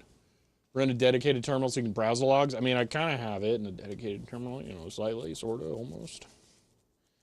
Matroska.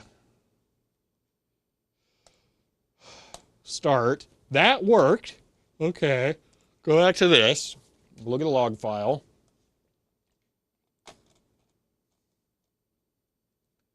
Okay. So...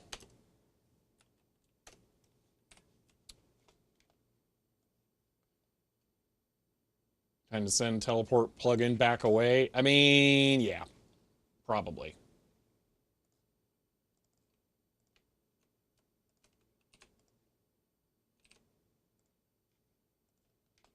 Go ahead and restart this. Seg fault, sure, why not? Probably because I moved the plugin. I think maybe I should get rid of the V4L device as well. Since that appears to generate a billion things. We'll just do a video capture via Pipewire or a screen capture. No, not that. Wait, we did a Pipewire capture. What if this doesn't spam the log? It doesn't. Okay, we'll just use that. Close enough. Okay, this looks awful, but, you know, just whatever. Okay, that gives us an option for something. Maybe. Nope, that killed it. That didn't kill it. And then, no. Okay, close enough. Go with that. Okay, so there's our test video. Reload, discard. Okay, actually that one's now an old one. Okay, so we're not spamming the log with garbage anymore from the V4L. So, camera, portal, updating driver, perfect. Okay, so now if we start recording, go here, reload. Okay, fallback, encoder bit rates, does all that stuff. Okay, it started. We still don't see what it actually sent to FFmpeg though. So we're going to stop. Now we'll try setting it to one of the encoders that does not work. Okay. We'll do AV1, VA API. Okay. Start. Invalid codec, argument, something. Okay. So going all the way down. Holy moly, there's a lot of things it complained about.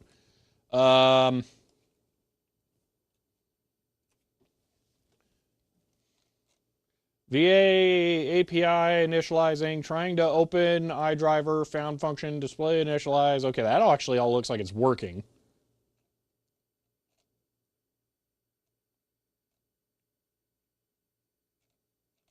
Yeah, it's probably using it as a library. That would make the most sense, but yeah. And then the exact same useless error message. Oh man, we're so close. So close. Ugh.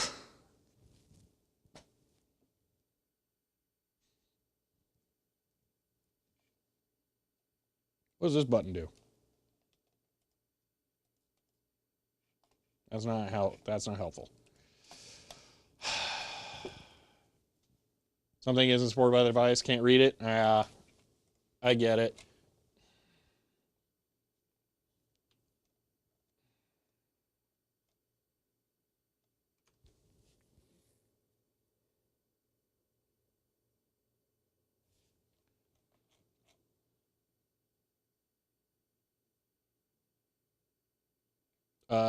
Signal handler, signal file change not found. I don't know if that one's actually important.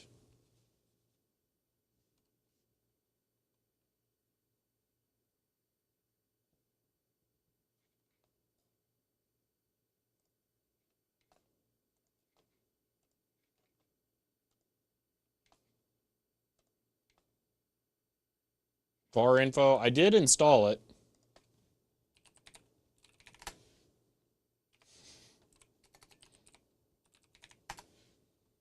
I thought I installed it before we reinstalled the operating system.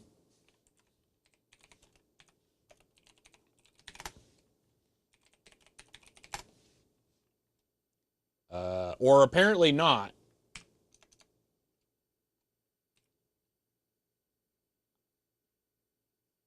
Oh, it's VA info. I'm an idiot.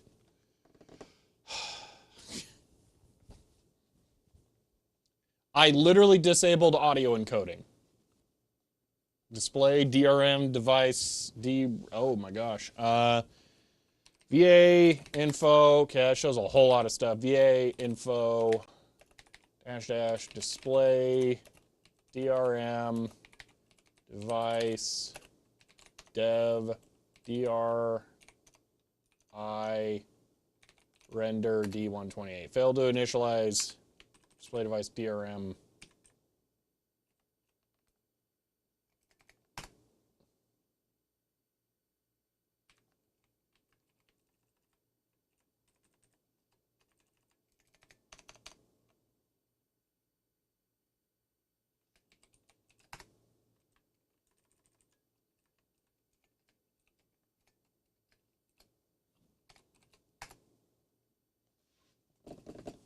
Oh, sudo?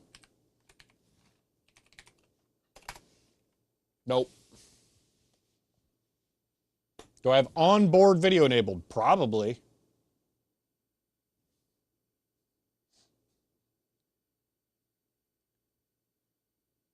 Display Wayland.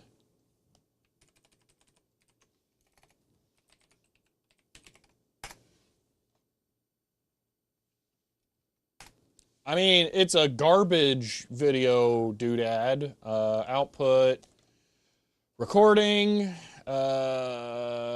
Is there a device selector? No, there is no device selector here. If I go to standard, I don't believe it even shows up. No, it's just, it is a Haswell. No, wait, what? Is it on the motherboard? No, this predates Intel killing the iGPU for the K series. So it does have it, but it's just the garbage one.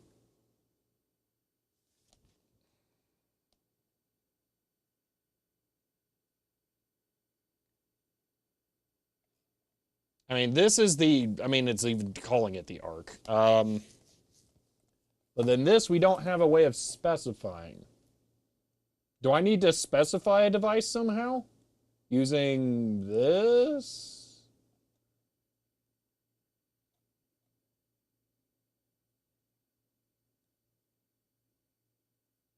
Which H.264 coder? I mean, none of the...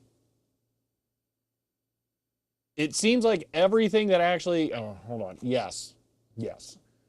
VA API H.264 fails. Everything VA API does. So does the Intel QuickSync. So if I try QuickSync video acceleration, it fails.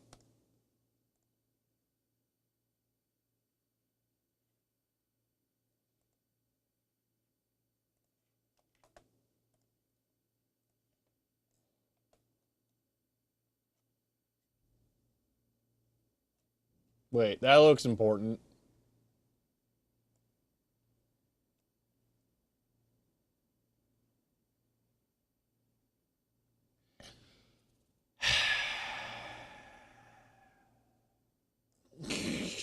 Well, I think we found it.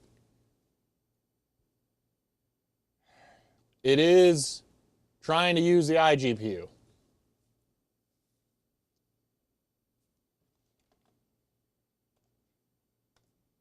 Let's just see if we can kill that in the motherboard settings.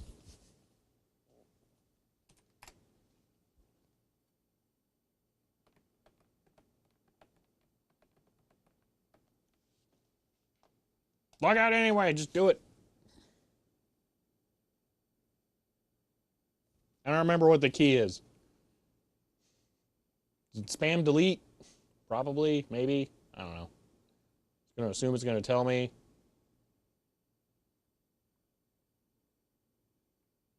Delete. Okay. Settings. Advanced. Intel graphics.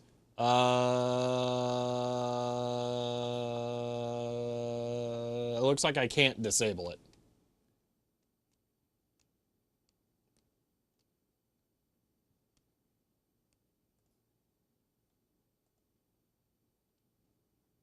They still use that BIOS 10 years later. Check for resizable bar. It doesn't really matter right now. Also, it doesn't have it. Is old. I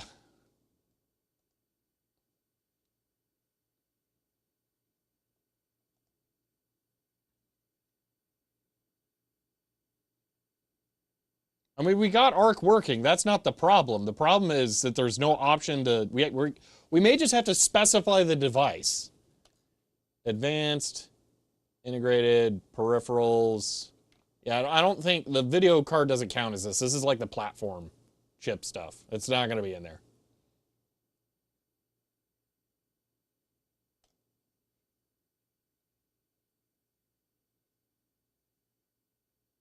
It does not have to be somewhere because it's part of the CPU. So the motherboard may not be able to disable it. All right, I think we have to figure out how to provide a device to OBS FFmpeg.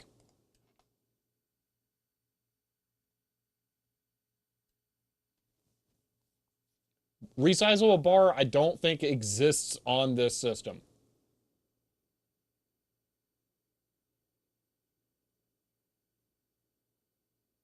So it's not off, it's just not there. Crash device, DRI card, we can try that. It looked like it was DRI device D128 or something.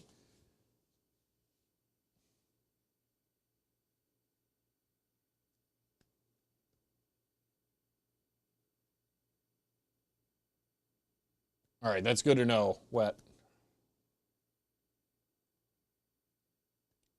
Okay, we will try that. What's that foo thing? Is that just whatever doesn't matter? Because that seems weird. I don't know. D128 is on board. Are you sure that it's on board?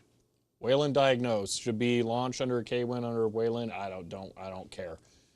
Hold on, because we looked at this. Oh, we couldn't get this to work. Wait, there's only one. Hold on. We're going to LS DRI, because there's only one thing there, I think. Card 1 and render D128. Okay, let me pop up OBS. Actually, let me pop up Firefox so I can grab your chat message. That way, I don't have to type. Yoink. No, give me that. Give me. No, that was too much. Okay, there, maybe. Kate. Why? Just go to a new document.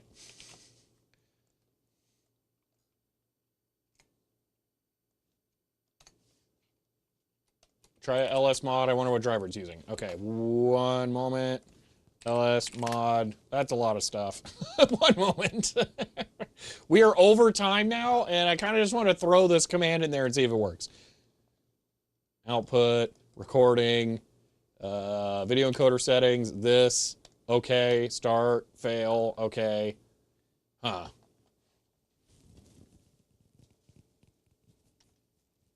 All right. Use the recent documents feature a lot of that change. I'd be genuinely sad. When I open, you can have your recent documents, but when I open it, I want a blank document. Switch to VA API, please. Okay, that's fair. Settings. Output, recording. AV1 VA API. Let's just go for the brass ring. Boom. Fail. Okay. Settings. Output, recording, Matroska, VA API, in a hardware device, VA API, foo, blah, blah, blah, blah, blah, blah, blah. Okay, maybe we get rid of the foo thing? Do you keep the X there instead of 1? What do you mean the X?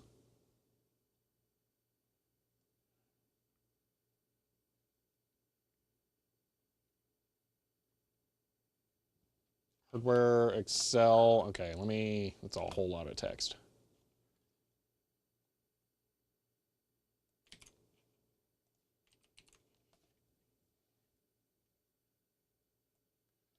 Okay, so that's the device is named that. Okay, so that's all right. I don't know. This is irritating. Maybe we play around with this more tomorrow, because VA API path. So no foo thing, is that what you're saying?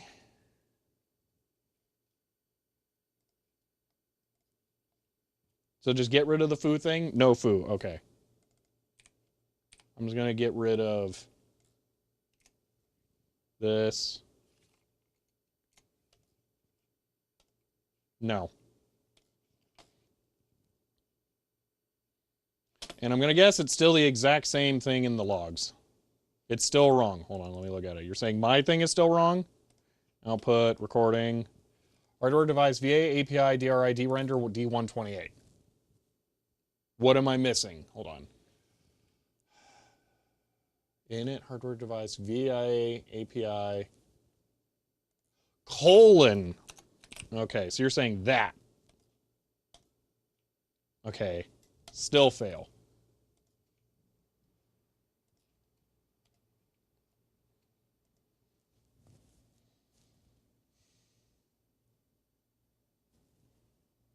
I mean, 2 would make sense. I'll agree to that. Apply. I changed a thing. Hold on. Apply. Start. Oh, you can't click through? Why even have apply then? Okay, so no. Only one. Yeah, okay. 1 or 2 doesn't matter. It doesn't work. All right, we're gonna have to pick this up tomorrow because none of this works. Yeah, I don't know.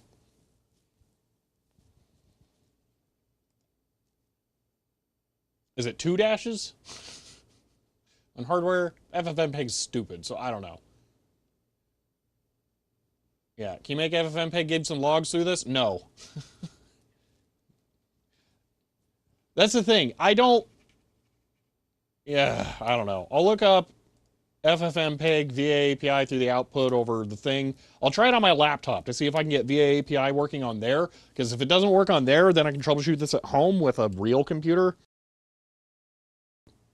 Something else, desktop, whatever. Yeah. That's not gonna work. Long story short. Very annoying. So, yeah. Anyway, oh, I just realized we haven't had chat in a while. Sorry about that. I need to run the outro, though. All right, we'll pick this up tomorrow. I'll try to remember to bring the touchscreen monitor so we can mess around with that, too. That would be fun. Good luck. Have to run. Yeah, I got to end this stuff anyway. I may test it out, see if I encounter the same issues. Unplugged. Set up like 2 days ago. Otherwise, we'll test it with you. That's fine. I appreciate the thought, though. So, yeah. All right. We got the card installed. It is working. It's so weird not to have to install drivers. That just kind of blows my mind. I was not expecting that. I also did not expect this to take 4 hours to make very little progress. So, oh well. Like I said, we'll pick this up tomorrow. We'll try to fix it. See how it goes. I will attempt to update OBS on the server tonight. We'll see if I can get it up to 30.2. That's real risky. If it doesn't work, then I may have to stream from the Epic server, which, yay, will require a complete redo of everything. So yeah, yep, just back up. That's a lot easier said than done. This video plus networking, of course, is going to take 4 hours. Oh yeah, good call, Ben. I got to release the video right now. Let me just do that real quick. Like, I'm always torn if supporters are going to watch the video for the 4 hours while I'm on stream or not. Because if they weren't, I would do what? I would schedule it when I start the stream so it would automatically release during the stream. I think I've done it a couple of times. But I don't always, because I feel bad for those, like, the 4 hours.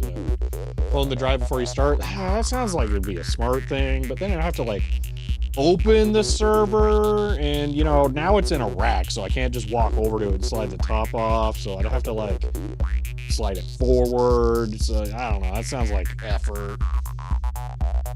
And also, the computer I use SSDs with the most is the server, so when it's off, you know, I won't be able to. Also, I'm not... Oh, wait, it's NVMe now. I think. I don't remember. I don't even remember what the boot drive is in the server, honestly. Anyway, I gotta run the outro. There's a video. You can go watch it. It's about networking. You can see me be sad on camera. So, yeah, if you want to see that, go check out the YouTube channel, because there's stuff there. But for now, we're gonna have to end the stream, because it's out of the time, or I'll use up all my data, and then we can't stream anymore, and it's sad. So, if you enjoyed this stream, you may want to follow to be notified when I go live again next. If you want to help support the channel, you can find me on Patreon, or get a shirt like this one. But that is it for now, and I'll see you next time.